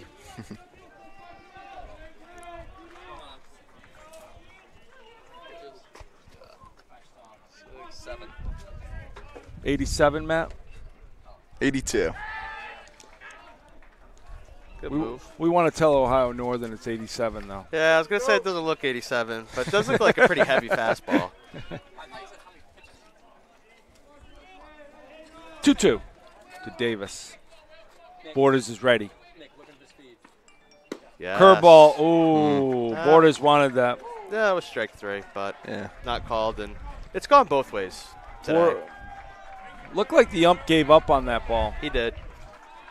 But he's missed calls for their pitchers. He's missed calls against ours. And I would call it right now even. yeah, equal amount of mistakes, and it's early for everybody. Full count. Burkett leads off first. And Borders is ready, and he'll throw over to keep Burkett tight. Ooh! He was Salve out. wanted that call. I think he was out. Matt, is it tough for the base umpire to see that hand in to the base? Two-man crew has a lot of issues, and it's why you see leagues and even the CCC in playoff action or finals, you do a three-man crew so you don't miss stuff like that. Also, in this sort of heat, these guys have already done, at least 9 innings. Yeah. So the human factor of getting tired and wanting to be done and have a cold water or maybe hit your hotel pool or something could be a factor. This base umpire was behind the plate before this game. I mean, I'm getting tired up here in the broadcast booth. You may have to go back and nap before Italian night tonight. I'll get up for that. Oh. And there's ball 4, and just missed. We're right behind home plate. That pitch didn't miss. That was 2 in that at-bat. And there'll be a... Yeah, the first one I thought he might be calling up, but that was not up on that one. There'll be a pinch runner. Number 4 from Ohio Northern will come in.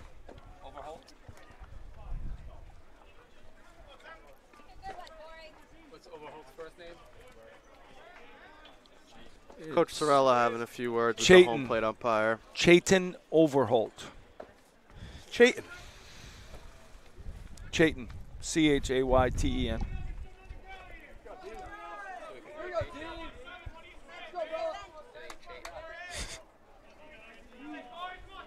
If you're not Chayton, you're not holding. You're not trying. You're not trying? That was good. I know Ed likes those. Ed, you knew that was coming. So Burkett's at second, Overholt's at first. And Bordeaux will look over.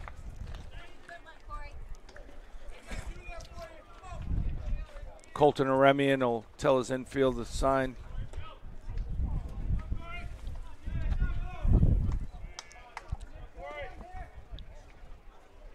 It's got to be frustrating for Dean Borders to make those 2 pitches and not get either one of them. Yeah, so, he's competing to earn a spot with this team. Not a spot, but like a role. And all these guys are early on. And he should have a guy in first with 1 out and be working for a ground ball.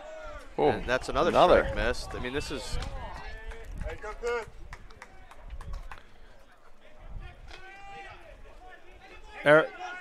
Coach Eric's asking where that ball was. He sides right over the plate. I don't know where. It is. I mean,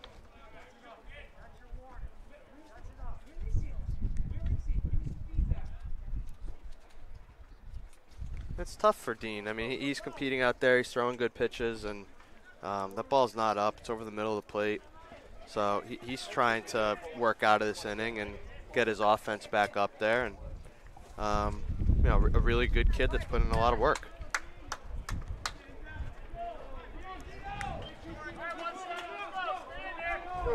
So Salve will settle in here defensively, 1-0.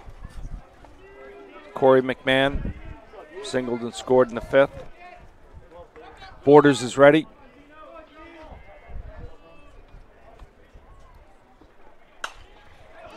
Fly ball, foul ball will be right behind us, 1-1. Nice pitch by Borders. And luckily that ball didn't get anybody, and a fan has a souvenir.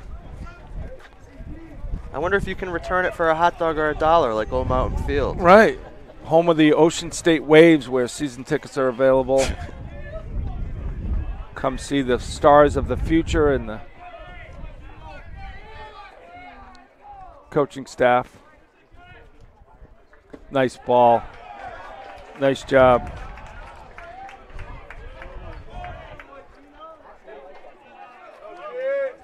Gotta appreciate Dean's demeanor out there and staying focused on the task at hand, not letting things fluster him, showing signs of maturity. Absolutely. Yeah. That really is his personality, too. It's a good pitch. Very good job laying off that one. 2-2.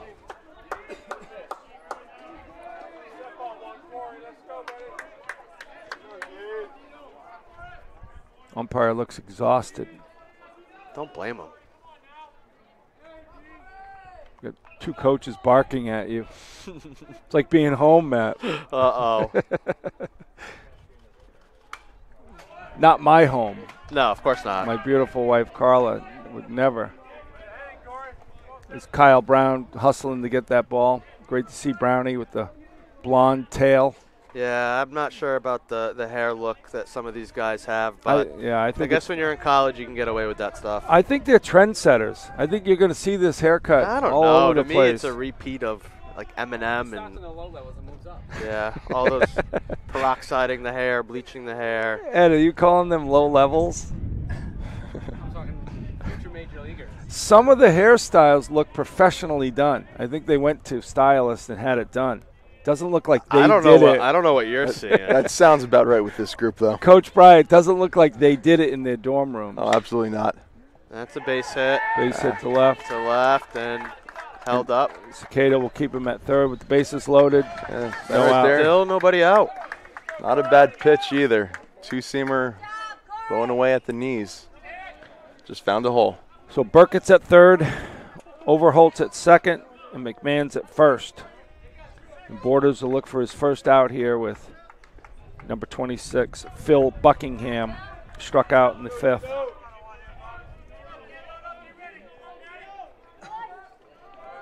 You know, the Borders is not getting Coach Eric will come out and talk to Borders, and they'll signal the righty to come in. That's just a tough break for Dean. It He really did is. pitch well. A couple of non-calls and a ball that found the hole on a good pitch.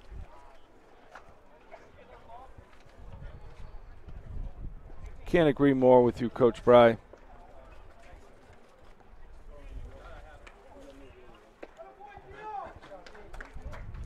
Give Dean a lot of credit. Runs off the mound and do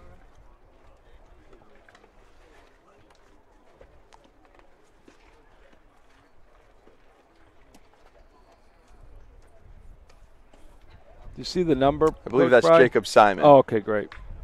Couldn't see his number.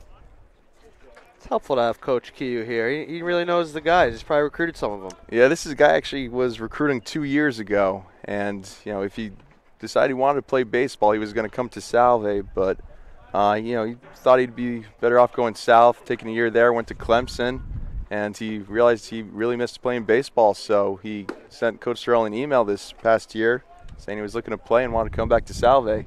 And he's a guy I absolutely would not forget. I remember I was really excited about him, so we took him in a heartbeat. Looks like a very tall right-hander with loose action. Yeah, one of the best compliments I can probably give him is I compared him to as a right-handed Pat Maybach. Ah. I really think he's that special. Where is he from, Coach Bry? He's from Connecticut, I believe. Matt, do you know him? He's from Connecticut. I do not know him. Maybe if you gave me the hometown, I would be familiar, but Ed, I thought everyone from Connecticut knew. that's a Rhode Island thing. Sorry. You're messing. It's a little bit bigger. You're Sorry. messing CT up with RI. He's probably going to be in from Massachusetts anyway. He's from Tolland, Connecticut. Tolland. Oh, I should have known that one. Yes, Right near playing with UConn. Zach Dione. And Alex Lipschitz. And BJ Pavanka, Alex Lipschitz from Wagner College. head trainer there now. Another Seahawk. Terrific trainer. Awesome. So terrible to lose him, but Wonderful so happy human being. for him. So Simon will come in with. Can't get any more challenging than this opportunity. First college appearance, right? I mean, Coach Bry, would you want it any other way? Never. I think some pitchers would want to start a game, but or a clean inning. Nope. Bases loaded, nobody out. Here's the ball. Down 2 runs. Don't let me down. Don't let me down. Give it your best shot. Don't let me down, Jimmy. Have fun. Coach, it's Jacob. But that's what you sign up for when you're a pitcher. You can't. Yes, it is. You can't. Every day can't be your birthday. Nope. Yeah. So here we go. Bases loaded, no outs. Bottom of the 6th. 9-7 Ohio Northern. And even this year as a freshman, this is a position he's already earned to get this opportunity throughout practice in the fall and inter-squad games in the spring. He's shown that he can be trusted to get outs in these situations. Ball away. The righty Simon will face the lefty Phil Buckingham, who struck out in the 5th. We'll take a K here, Matt. Take a pop-up. Love that. Take a comeback at Simon. Any sort of out that doesn't score a run is wonderful.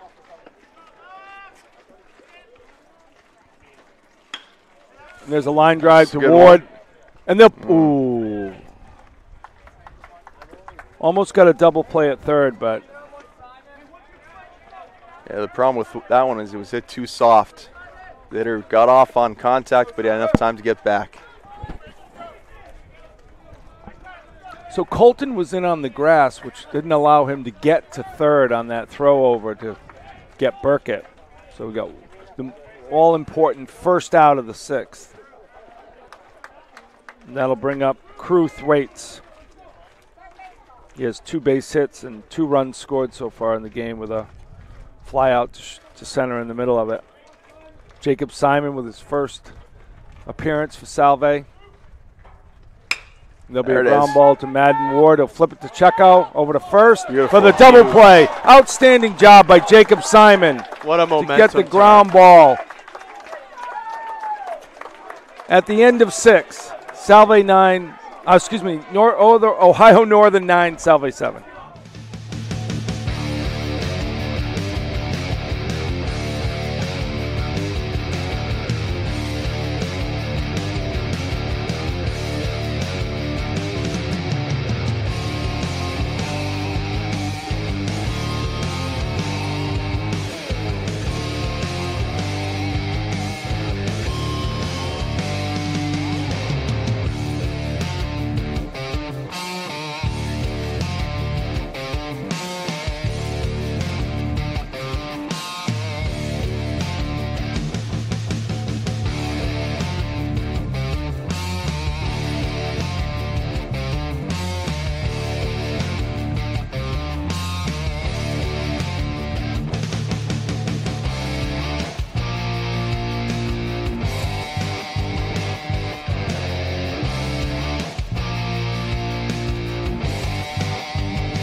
Chayton Overholt, who came in to pinch run for Davis, is at third, and Kleinhofer will move to left field on the change for Ohio Northern. Anthony Siesko will face Scott Beaton, came in last inning, and there'll be a line drive right to Beaton by Checo. Didn't even get out of the box. It's right back to the pitcher. Line out for the first out of the 7th. At times, Beaton really drops down. We'll face the freshman Sean O'Malley.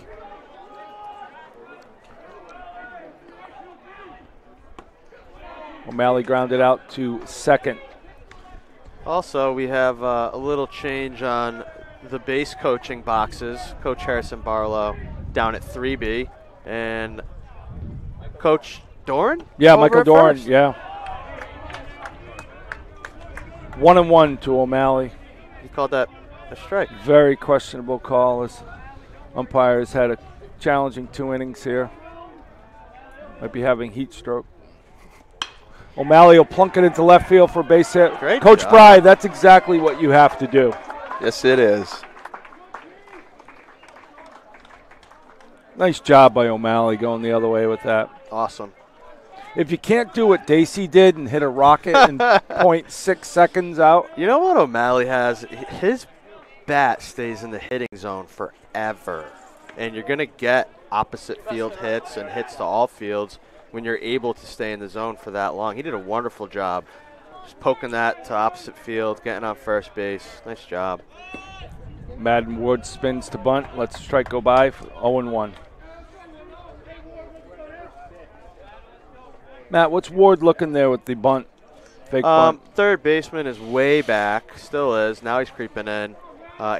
Ward looks like to be a plus athlete. Oh, yeah. So maybe trying to get a base hit there. Outside corner, strike 2. 0-2 to Madden Ward.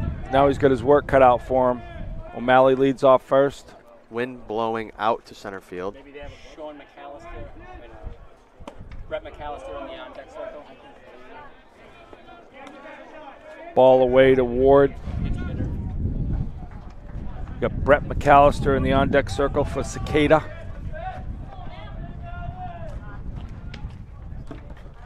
Swing and a miss by Ward.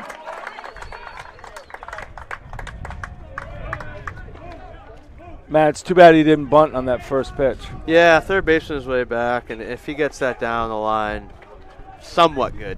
He's on first, and it's first and second with one out. Brings up freshman Brett McAllister from Tewksbury, Mass. 6'4", 240 freshman. He's asking what number, but really he just has to give the umpire his number. Yeah. He's a character.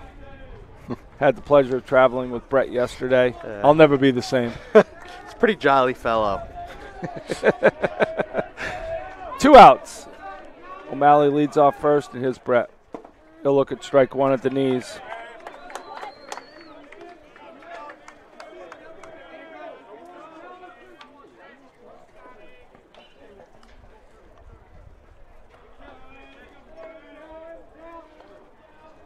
Beaton gets a sign from the catcher. The side armor's ready. Ball away. You like that hole between first and second, Matt? Yeah, especially if the mindset as a righty is let's see this pitch deep and use the whole field. Whenever you have an opening like that, love to drive a ball through that hole. Ball inside, 2-1. Nice job by McAllister. Gets a sign from Harrison Barlow at third.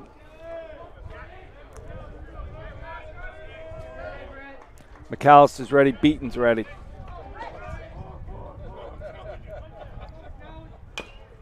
Foul ball at the plate, 2-2.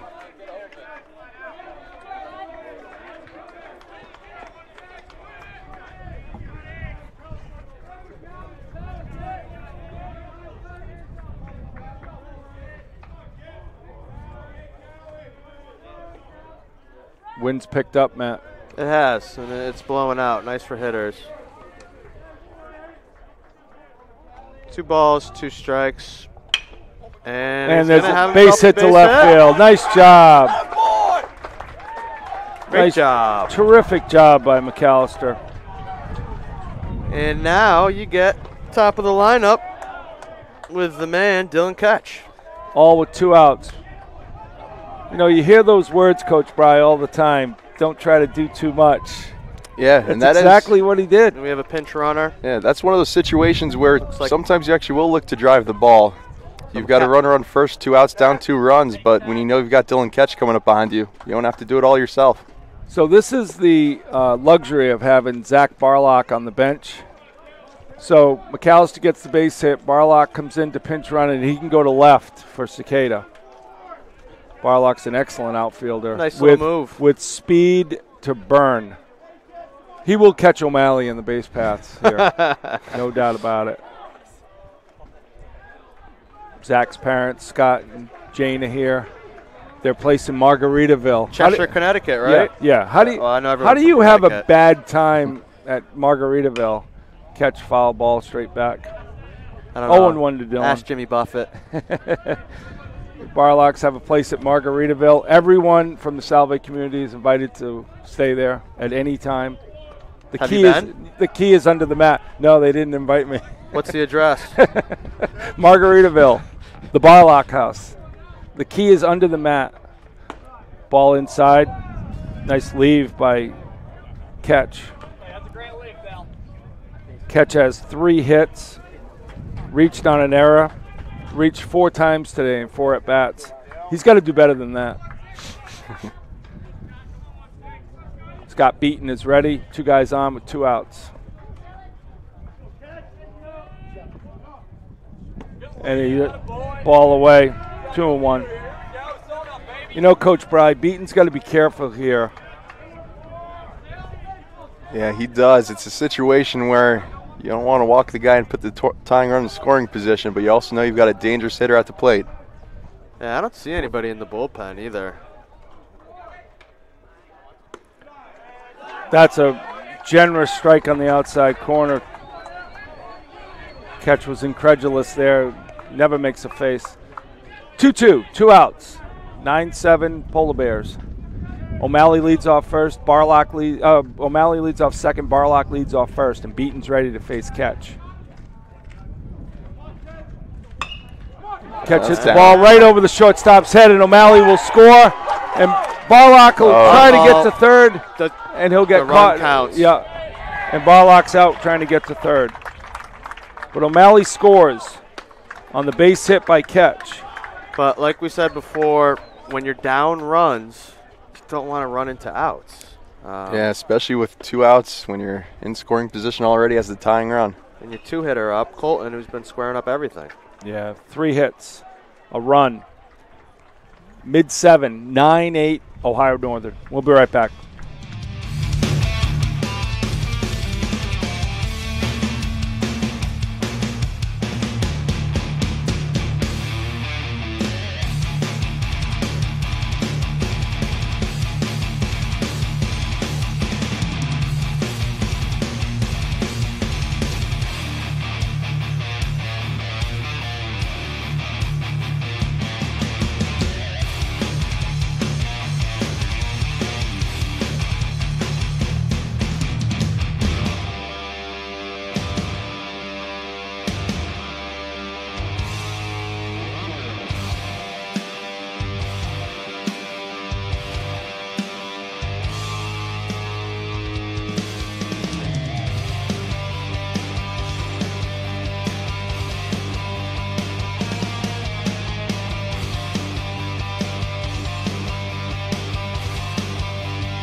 First pitch hammered down the left field line.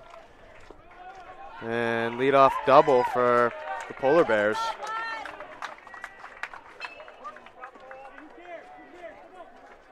Tyler Randick, the double down the left field line. Mike DeFusco runs over to track it as Zach Barlock goes to center. Pinch runner comes on. Run.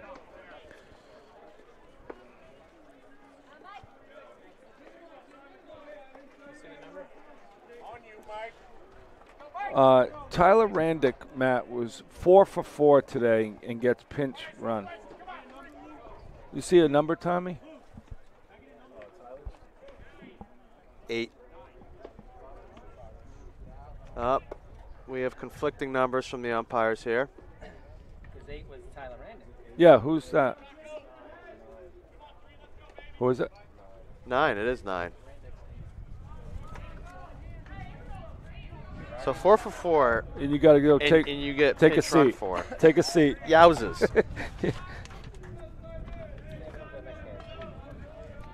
Is that 9, Ed? Jake Girardi? I mean, if this game's tied up, there's a strong chance he's going to get up in the bottom of the 9th. Right. There's a bunt, sacrifice bunt, puts Girardi at third. Likely bringing the infield in here. Nice bunt by Rocco. Sack bunt for the first out of the inning. The thing with Florida fields, too, is like the infield's in, but the shortstop and the second baseman can almost play in the base path because the ball gets to you so quick down That's there. a great point, Matt. And it allows you to react a little bit longer, and it's a game of inches. So if you can have an opportunity to give yourself a split millisecond more to react, anything can help. Good job, Luke. There's a strike to Kleinhofer.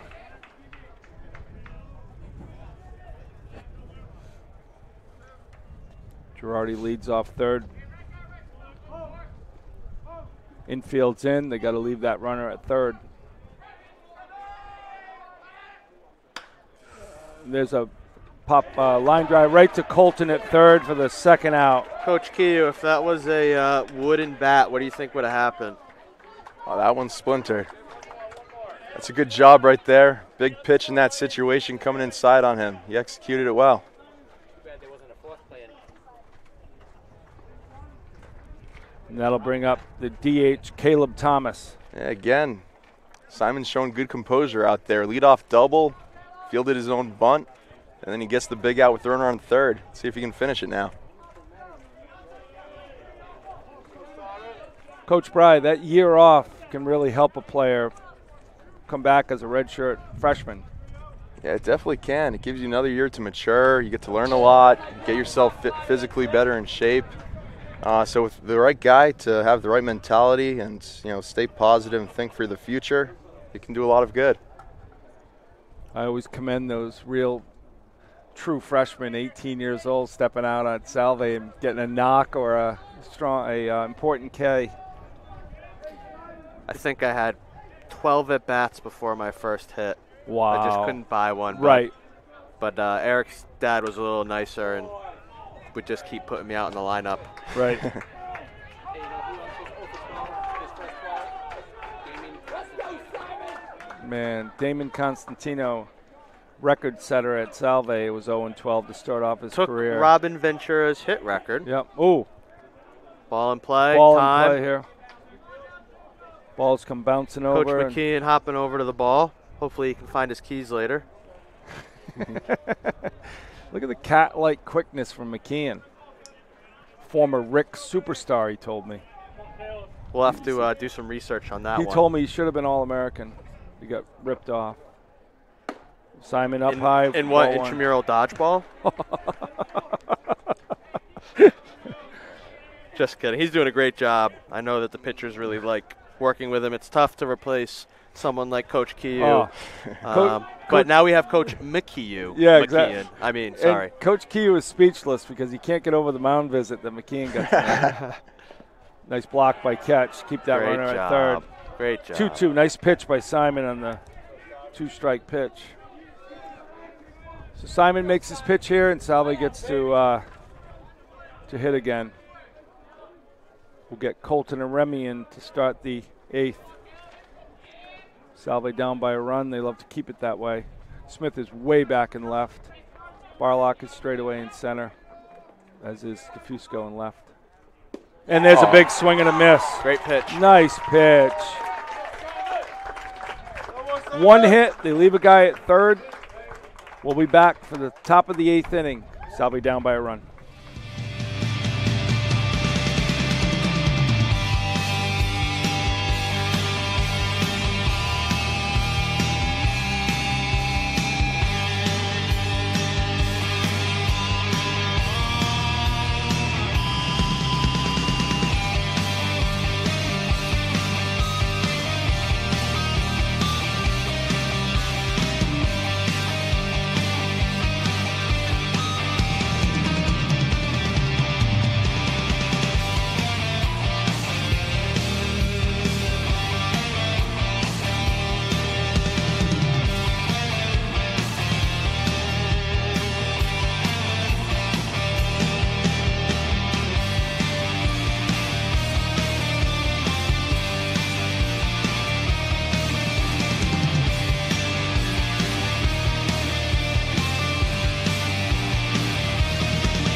We're back.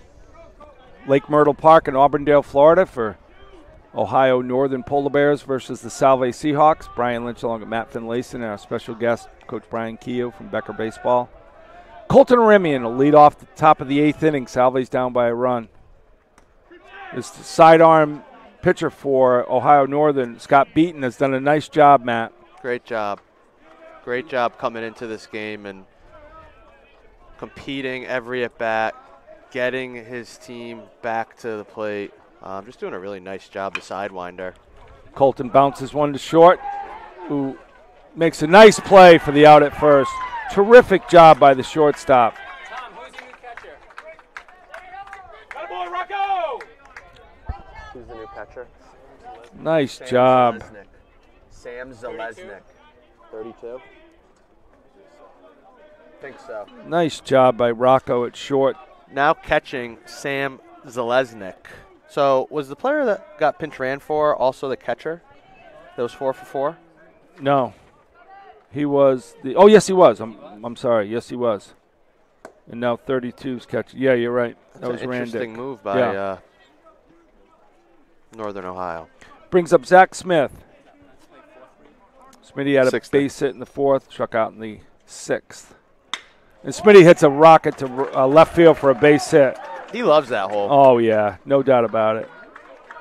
Yeah, it does look like the pitchers are becoming a little tired here. Yeah, A little down in the velocity. The slider's lost his spite. and the coach will call for the righty.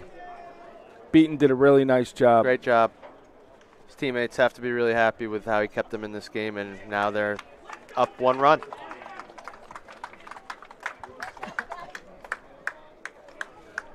Looks like a lefty. I like it. Hey, Stacy. Kristen Davis.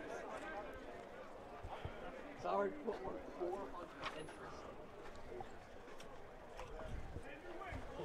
And to introduce the new pitcher is our friend from Northern Ohio, the big right-handed pitcher himself, Tom.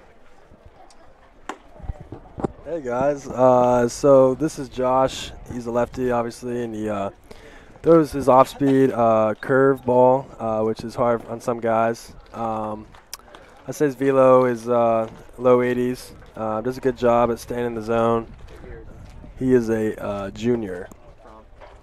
He's from Clay, Ohio, which is near Toledo. Is he a Patriots fan? I don't believe so. Okay, just checking. Because Kurt Siesko is a Patriot fan, Tommy. Thank you, Tommy Flesher. Thank you, Tommy. I think a lot of these guys are probably Baker Mayfield fans. Oh, yeah. I know they're not Steeler fans. I know that.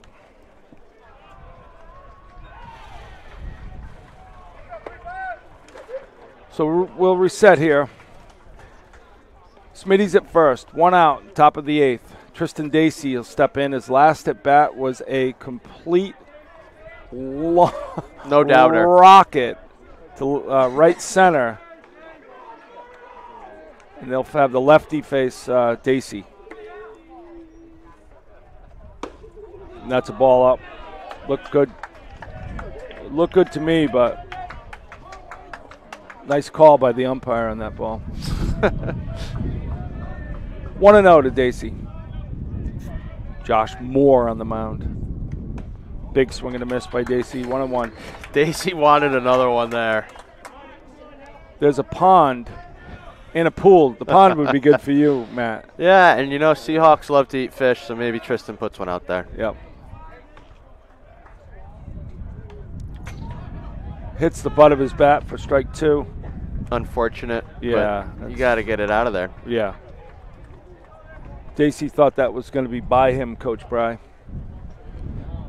Yeah, that's when you got to turn in on. Yeah. Just glad it didn't hit off his hand. Right. He's the last guy that needs that. Oh. Yeah, you see a lot of professional players using new equipment, new padding. Haven't really seen a lot of elbow guards or the foot guards out there today. Yeah, I'm a little surprised. And that'll plunk Dacey on the thigh. Yeah, just as I was going to say, hit-by pitches have been a big part of the Salve offense for the last several years, and we've always preached wear that Evo shield. Get in on the plate, wear it. Ryan Kelly have the record on that? Oh, He yeah. does. No and doubt. he was called back more times than anyone I've ever seen as well. I was just going to say that, Coach Bry. He's got to lead the country in callbacks. Yeah, and I agree with very, very few of those, too. And there's Zach Smith at second. Dacey's at first. Josh Moore, the lefty, coming in to face Mike DeFusco. Bones with a big swing and a miss. Coach Eric yelling instructions to Yeah, he DeFusco. pulled off that one a little bit. Yeah, he really did. Relax. He really did. Relax, trust your hands. Yep. Have a good at bat. Yep. It'll come, Bones. Ball away. 1-1. Mike DeFusco. Say hi to his mom listening back in Rhode Island. His dad is here, enjoying the weather. The thing about replacing a catcher too is, you know, no offense to this kid, doing a good job, but the other catcher was receiving balls and getting a lot of these calls for his pitchers.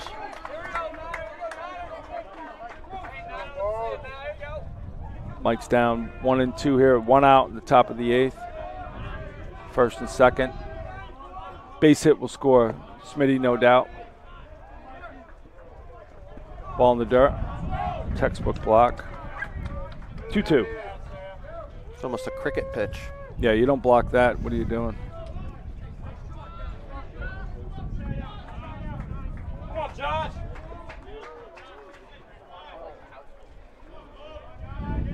Josh Moore gets the call from Zanelnik. Bones ground ball to second, and it comes up on the second baseman.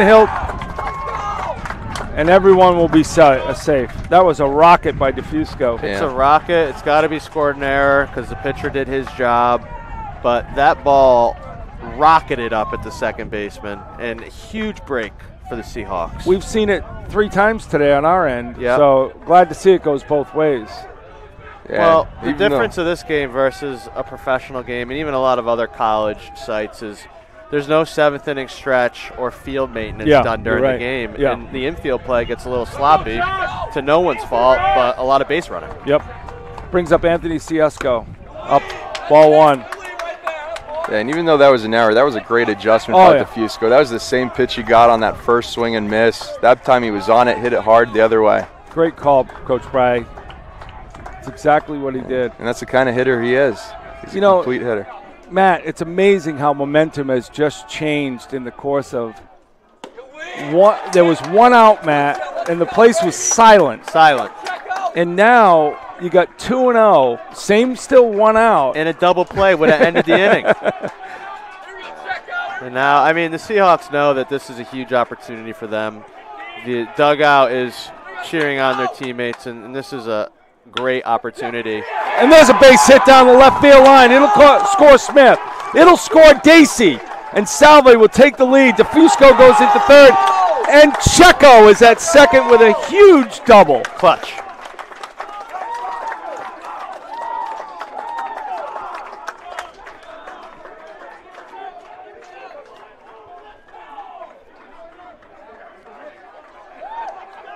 He could not have hit that any better.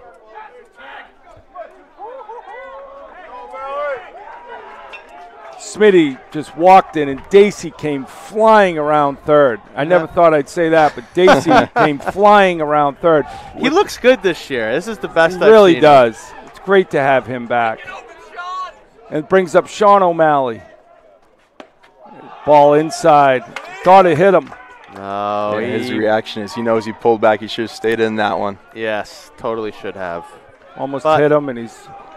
That's something a lot of these freshmen are still learning right now. Now the lefty Moore will come in. Salve's put up 2 for the 10-9 lead. Big swing and a miss by O'Malley. I thought that was Big Poppy for a second. It looked like he guessed wrong, Matt. You think he did? Yeah, I think after not getting hit by the pitch, he wanted to be like, all right, Coach Sorella, I'm going to follow this up with a moonshot. Yeah. And, you learn as you play this game that the more you try to do, the less successful you are. And for freshmen, my one bit of advice would be to back off, trust yourself, sometimes swing 80%, and you're able to focus more and slow things down. Ohio Northern's got a righty up in the bullpen. Like I said before, they're 3-2 on this trip. This is their 6th game. They have a doubleheader tomorrow, and they head back. So you don't know where they are in their pitching rotation and their depth. Nope. Salve's first game down here. Everyone's available. And this is all Salve wanted, was get that lead in the 8th, and away we go. Now we got a game.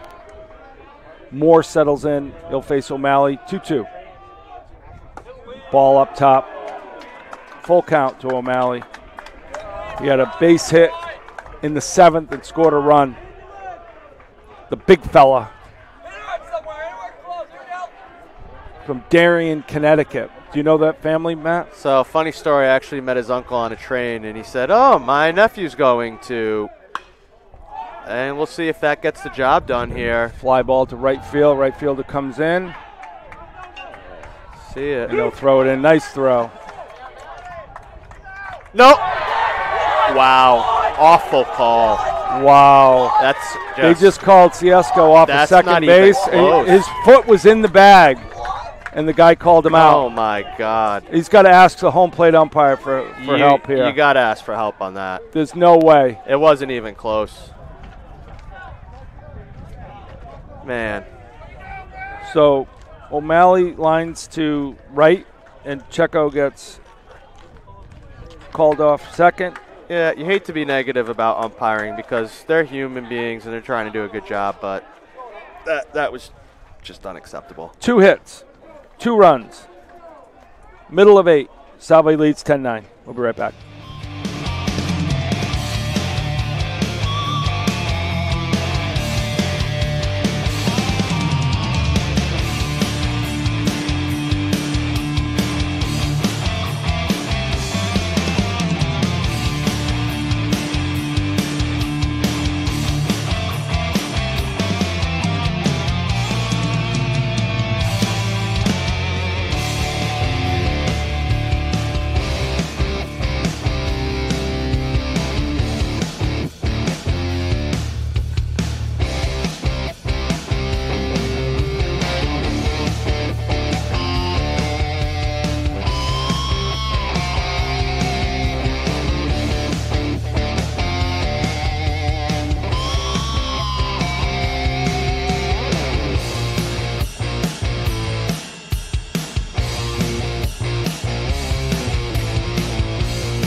Ohio Northern first baseman Matt Burkett will get us going in the bottom of the 8th inning. Salve plated 2 in the top of the 8th to take the 10-9 lead.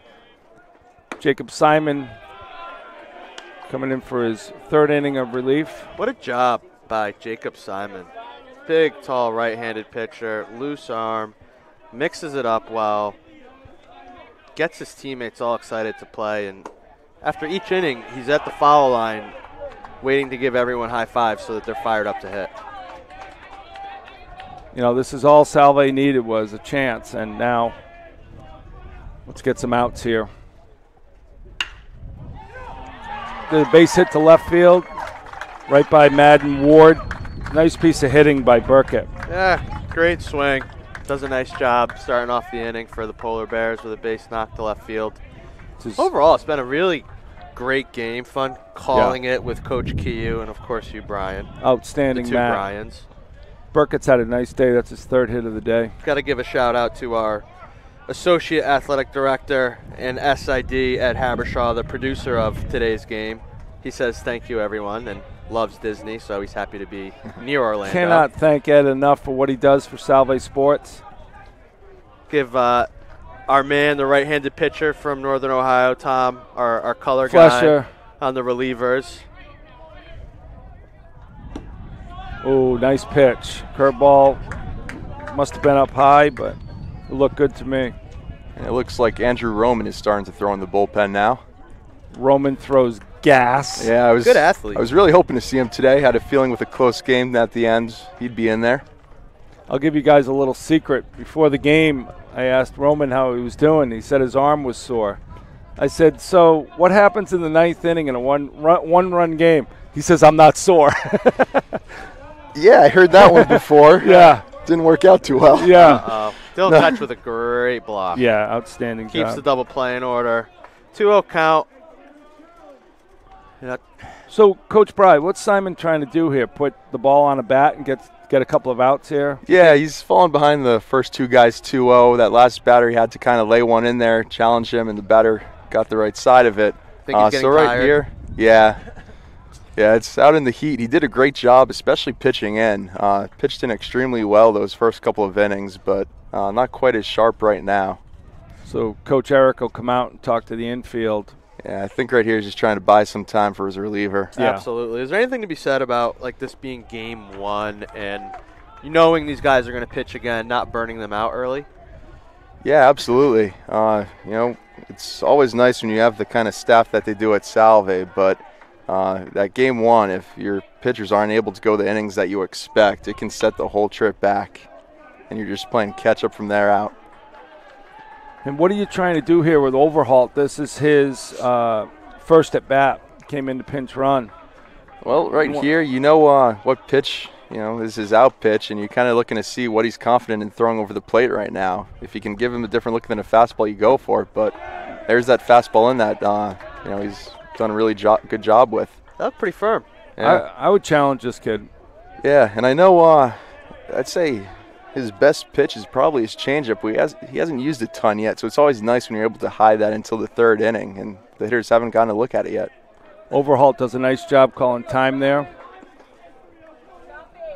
Roman getting ready in the bullpen. They have another pitcher in the bullpen. I can't see who it is.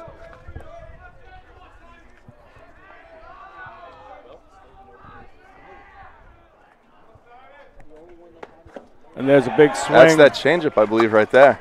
Nice job by Simon. Overholt, if he hits that, where's it going, Matt? Pounded into the ground. Yeah. Colton, probably. Tough pitch. Nice job by Jacob Simon.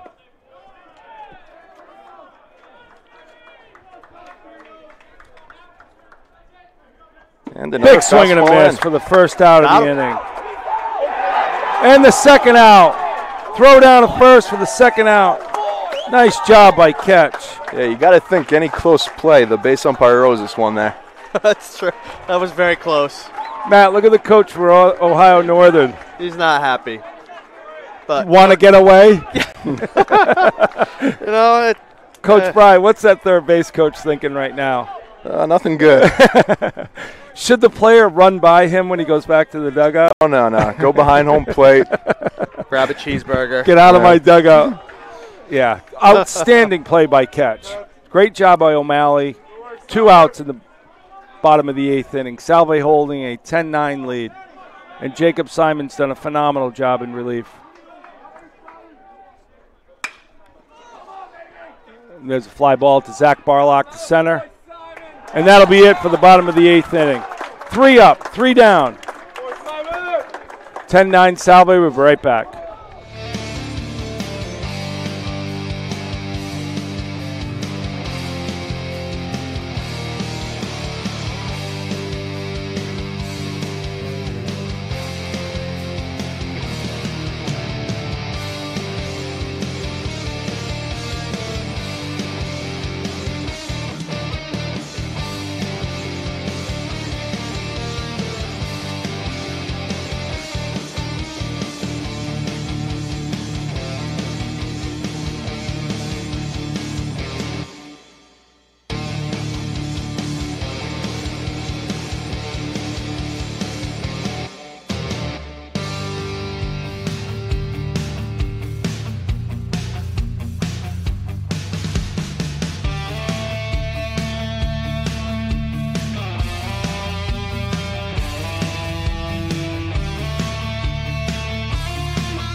We're here in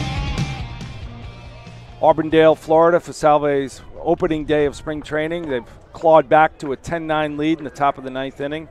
I'd like to ask Tommy Flesher, the right-handed pitcher from Ohio Northern, about this new pitcher. This is Blake Lester, a right-handed pitcher from Southern Ohio. Has a good fastball, hits his spots well, throws in a curveball here and there for his off-speed. I think he has a changeup as well, but I'm not too sure. But he'll mostly switch between a fastball, four-seam, and curveball. Excellent, Tommy. Thank you very much. Man, Tommy, I wonder if his major is communications. It is now. All right. What's your major, Tommy? Mechanical engineering. So you probably couldn't get into the communications school. So he settled for mechanical engineering. That's probably what happened, Ed. I've seen that before. Lester's first pitch is a ball to Madden Ward. Ward's had a phenomenal day in the field. Yeah, very good defender. If he can produce a little bit at the plate, Yep. I mean, he's a very talented kid. He hit a bomb double in the 4th inning and scored a run. 2-0 from Lester.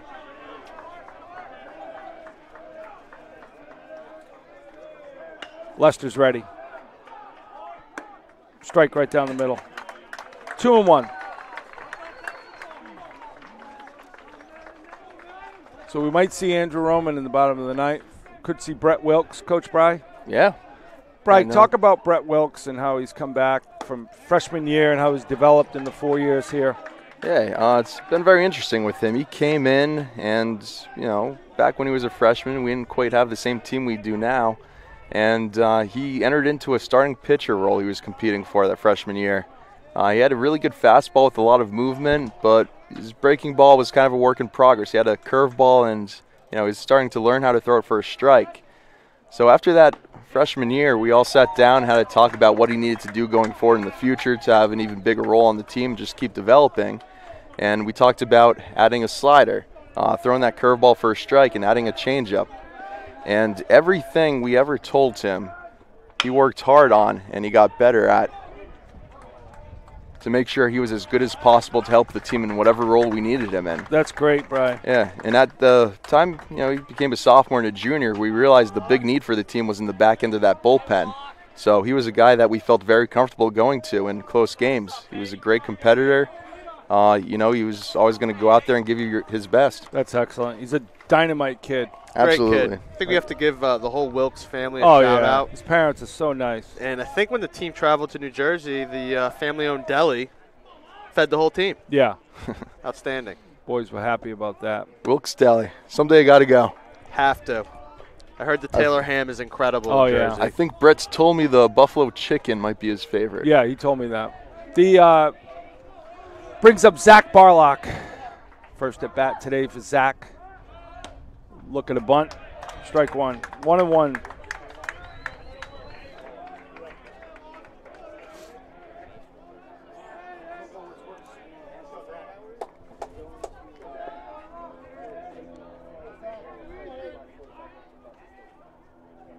ball hit him. Hit by pitch. He did not flinch. He was like, okay, breaking ball, hit me. And the coach for Ohio Northern will come out, Matt, and ask if Zach Barlock tried to get out of the way. He did. How do you get out of the way of a ball that hits you in the ribs?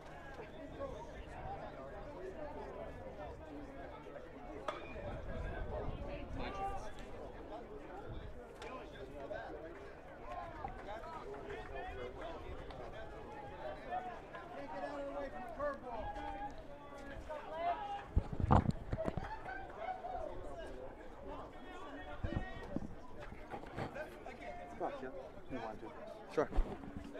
You want this? You need this? No, I don't want to do it. You want to do the ball? No. Got it. Ed, I gotta go. Thank you. You want to do this? Well, Brian Lynch, the new Donald Boba, is leaving us.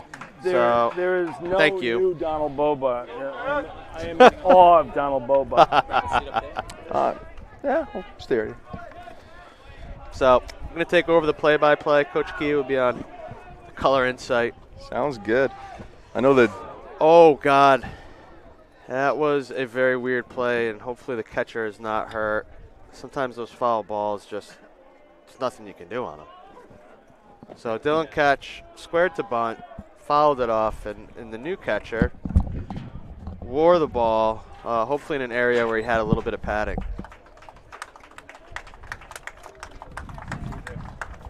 See you, Brian. Thank you. Looking forward to that fine Italian cuisine later tonight. Great job, Brian. Always a wonderful job. So, See you later. Dylan Ketch still at the plate. 0-1, 1 out. His Yeah. attempted bunt hit the catcher, but he looks to be okay and ready for action here. So we're in the top of the ninth. Great ball game, back and forth. 10-9 Seahawks over the Polar Bears. 0-1 count, 1 out. Barlock on first, who just wore a curveball, and pickoff attempt made back easily. Barlock's a very good base runner, fast, savvy, and really buys into Coach Sorella's system. And Dylan Ketch has had a wonderful day at the plate. And behind the plate. Foul ball down the third baseline, and that is going to get out of play off the top of the opponent's dugout. Welcome to the broadcast, Ed Habershaw. Good to be here, Matt and Brian.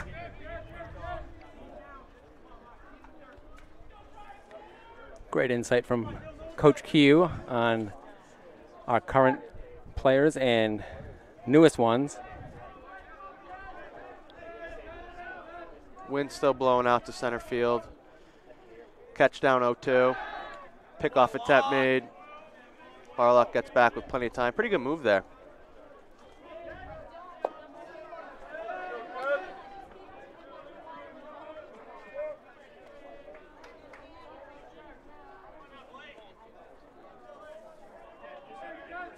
Another pickoff attempt. Yeah, this is a situation where you can't afford to get down by another run, so you got to hold that runner right there. Top of the order for the Seahawks now. 1 out, 0-2. Change up misses low and away. Not a bad 0-2 idea there. Coach Key, what are you trying to do if you're the pitcher here? Well, I think those last two pickoff moves were because he knew he might be looking to bounce an off-speed pitch. So 0-2 count, a lot of times hitters are looking for something low so they can take off on it. But, yeah, as a pitcher here with Dylan, I do try to get him to chase out of the zone for a few more. It's highly unlikely, but it's your best shot. Fastball, letter high, up 2-2, count, 1 out. Dylan Ketch still at the plate. And with the 2-2 count, I say whatever your best out pitch is, it's what you got to go with for 2 more attempts. Now, are you, if you don't get it done 2-2, throw it 3-2 kind of guy? Yeah, if the pitcher shows he's got confidence in it, you go for it. And he got him on that changeup. But And advanced the runner to second.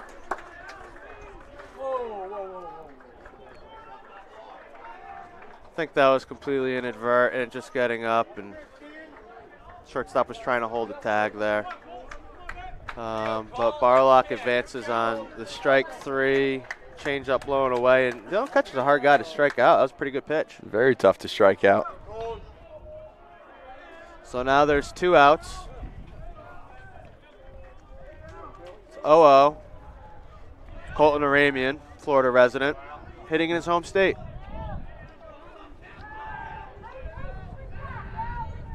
We are looking at 80-plus degrees every day this week.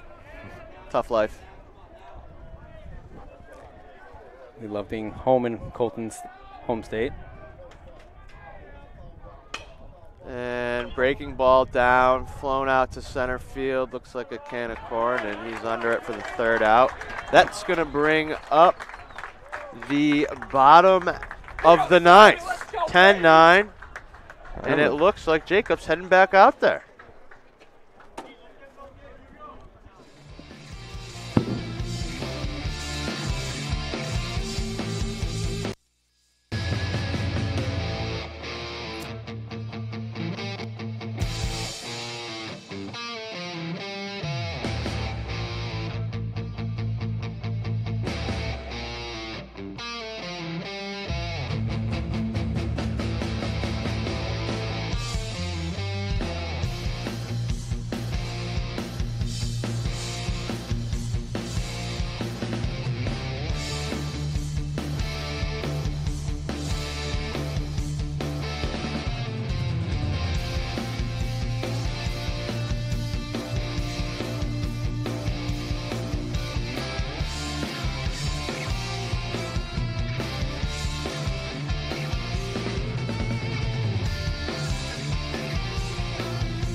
So Jacob Simon with a chance to make a big name for himself. Day 1 in Florida today.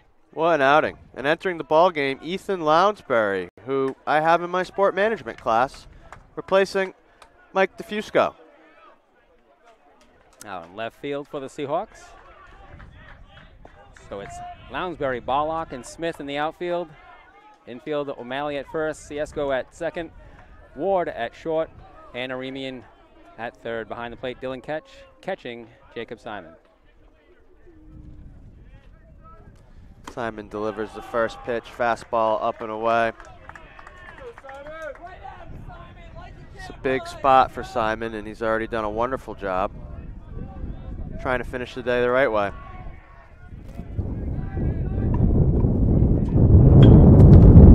And it's going to be a base hit to right field. Fastball, middle.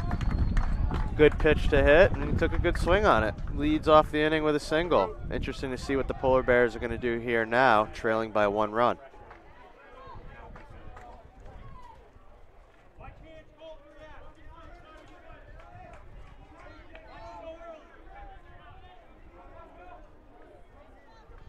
Do see a little bit of action in the Salve Regina bullpen.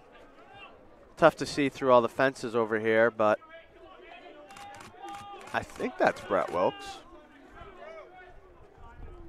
Yes, 28. First pitch, up and in.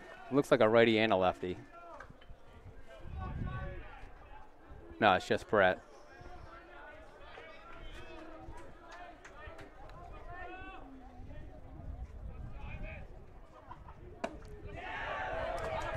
Nice fastball painting the outside corner, knee high. Evens up the count 1-1. Would love to get a ground ball here.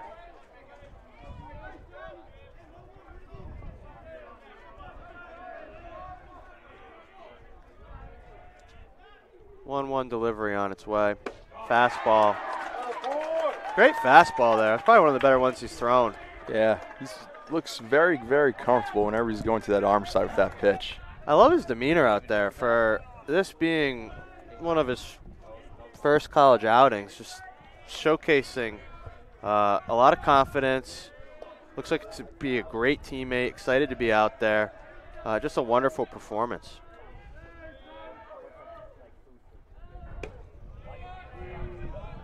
The 1-2 breaking ball misses way outside. And now we are even up at 2-2. Still nobody out.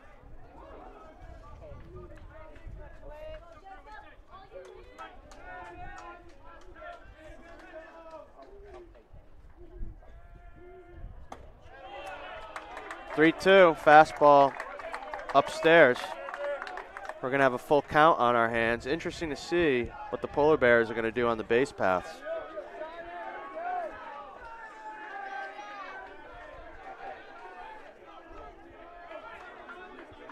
Runner's off. Ball in the air, down the right field line, and Smith makes an unbelievable attempt and then does a flip off the fence or something. Definitely a good athlete. Happy he's not injured. So we'll have another full count on our hands. Exciting ball game we have down here in sunny Florida. It looked like we was auditioning for Cirque du Soleil acrobatics. Right? I didn't know Salva had gymnastics. We at 21 Sports, Ed? Next one is gymnastics. Gotcha. I was hoping for golf, but that's just wishful thinking. 3-2, full count. Steps off. Brian, Eric, and his staff have invested in a new tool to measure the pitcher's effectiveness called Rapsodo. Yeah, that's very high-end stuff there, and it's a great tool. It's going to help the program out a lot. With 3-2 pitch is hammered to left field. Good break on the ball. Defensive replacement, Lounsbury. Unbelievable catch made in left field by Ethan Lounsbury. Are you kidding me? Well, that might have preserved the lead for Salve right there. Game changer. And they always say when you come into a ball game, the ball's going to find you. And what an outstanding defensive play. I mean, if he doesn't catch that ball, he's in a dive position. It's at least a double. A guy in first likely scoring, tie game, and then you have a runner in scoring position. For the winning outstanding. Run. That was Benintendi-like in a clinching game against the Astros. Absolutely.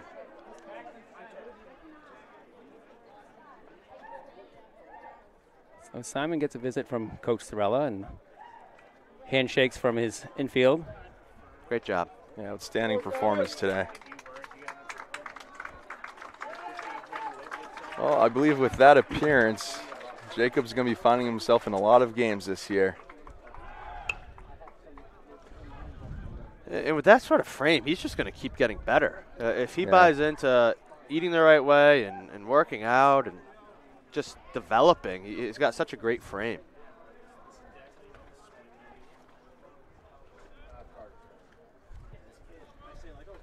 So Simon gives way to Brett Wilkes, the senior from Franklin Lakes, New Jersey.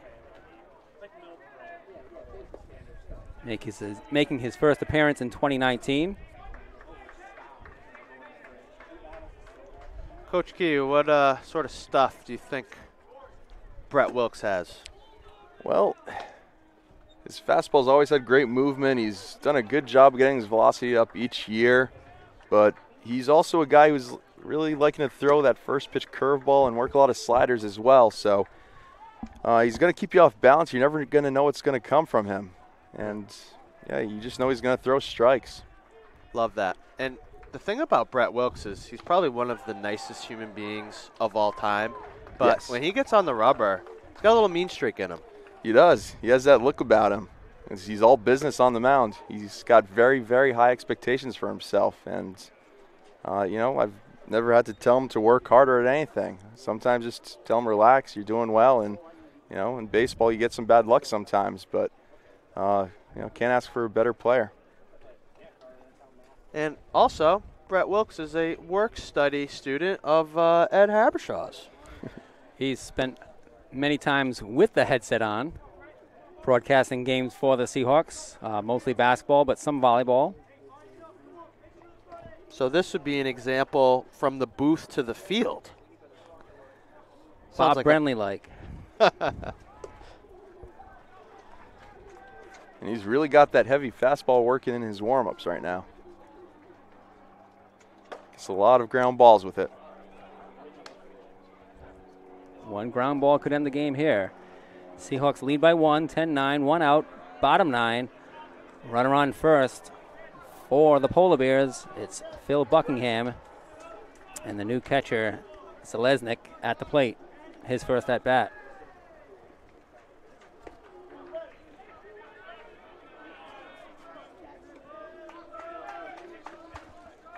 One out. Brett Wilkes in the set. Delivers first pitch fastball, foul ball, going to get out of play, and it's out down the left field line. Wilkes attacking the zone right from the get-go here. Always nice to work ahead. 0-1.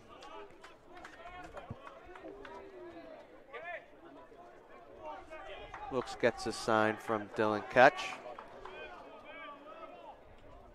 In the pitch, breaking ball in the dirt. Ketch smothers it up. That's a big block right there. It is. Looks like Wilkes works at a pretty good rhythm.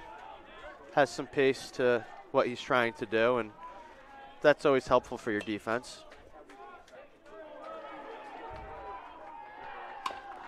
And that's a ground ball to the first baseman, and he's going to be...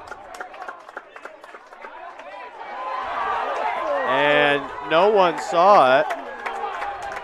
Nobody sees the play. Yeah, unfortunately, I do think they got the call right there. We never did quite reach the bag.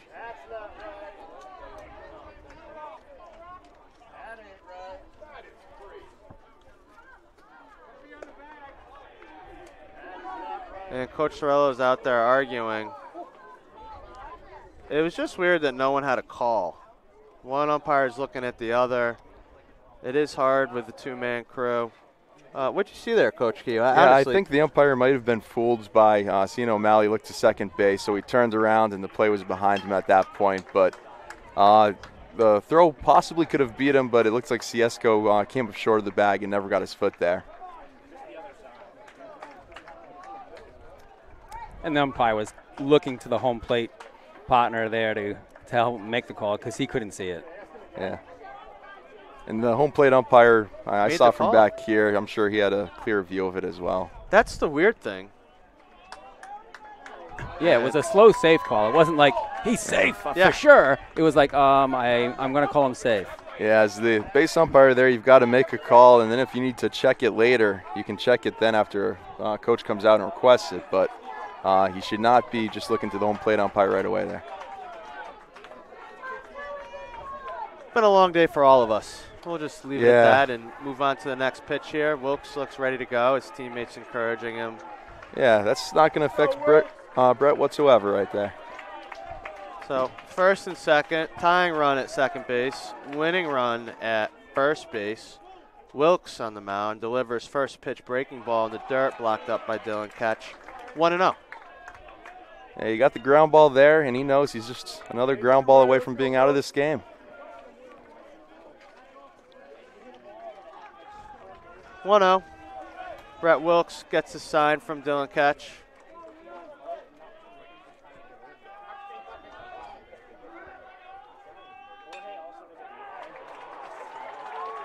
Pitch on the way, and Nice it looks swung. like he went, and he did. Nice breaking ball. Started in the zone. Late action. Dove into the dirt, and Dylan Ketch has clearly been working at his blocking. Doing a great job today of receiving, blocking, had a nice pickoff before, has at least 4 hits. Just a wonderful day all around from Dylan. Wilkes gets his sign, 1-1, delivers, fastball. Oh, Catches the outside corner, close. Could have gone either way. yeah, it looks like he started giving that call actually about 2 innings ago. It's low and off the plate, but he's called it a couple times now. And Northern Ohio dugout shows their disapproval. 1-2 on the way, and Might have he gone a does swing there. not go, but the base runner on second advances to third. So now the tying run is at third. The winning run's still at first. As a base runner there at first base, you really have to be on second base right now. If the guy from second is advancing, Yeah, he's the winning run. you're the winning run. Base hit, game over. And now the double play's still in order, so if you turn that over, Absolutely. the guy on third doesn't even matter. So Salva gets a little bit of a break potentially. 2-2, 1 out still. Wilkes is ready to deliver the 2-2. See if they do anything with this base runner at first. He stays put. Ooh. And that is a That was a smart decision. Smart decision by Ramey. Don't want to throw that away. Bases loaded. It was sort of an excuse me check swing. Yeah, it would have been very risky if you wanted to try getting out on that. You would have had to attack it, gone on a short hop or in between hop, and that tying run at third base when you know you can trust your pitcher, you're better to play it safe, and that's what he did. What a game. And Lot now a of force trust. at every plate. This is classic Salve, I know that. Ninth inning, we got to load the bases. It's reminiscent of your Yeah. game against William Patterson 2 years ago Yeah, that one might have been a little tougher. with a 14 or 13-12 final. Yeah. Lynch comes in the bottom of the ninth, gets a one-pitch grounder to John Militano, who touches second base for the force. Game over. And then Patrick Maybach follows that up with a two-hit gem against RIT, his collegiate debut. Who do you face tomorrow? Or who does Salve face tomorrow? RIT. Oh, wow. Wilkes. Well, let's hope we have the same outcome Wilkes here. has done a great job here. 0-0. Bases now loaded, and that ball is It's going to tie the hit game. Gotta go to center third here. Field, go to third with that, and that'll tie it. So now we have 2 outs, first and second. And, if you get out of this here, you've got to be very happy with the result. Bases loaded and out there. You know what you've got in the Salve bullpen. You've got plenty of arms ready to go. Ohio Northern, they're a few games in, so you got to be happy if you can walk out of this with a tie right now. And Brett They're gonna Wilkes, he check can keep going. third, and neither And umpire. they're looking at each other again. See, they don't even. Yeah, that should be the plate ump. Yeah, it is tough with a 2-man crew, but as an umpiring crew, you have to know who has what call. Yeah.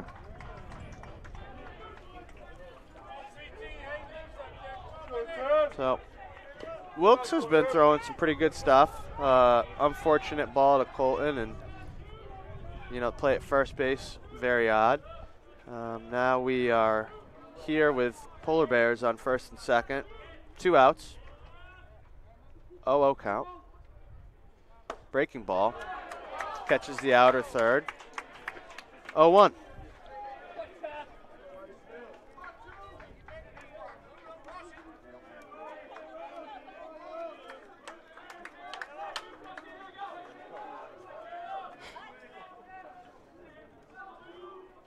Brett gets his sign. 0-1 delivery, and he pulls the old inside move to keep the winning run at second honest.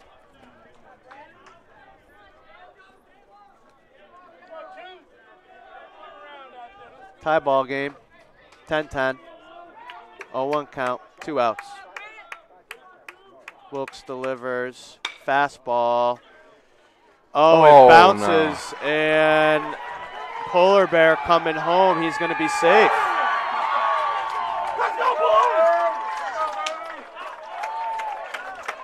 Bad hop on that ball. Bad Nothing he hop. could do about it. He had it, just bounced up over his glove.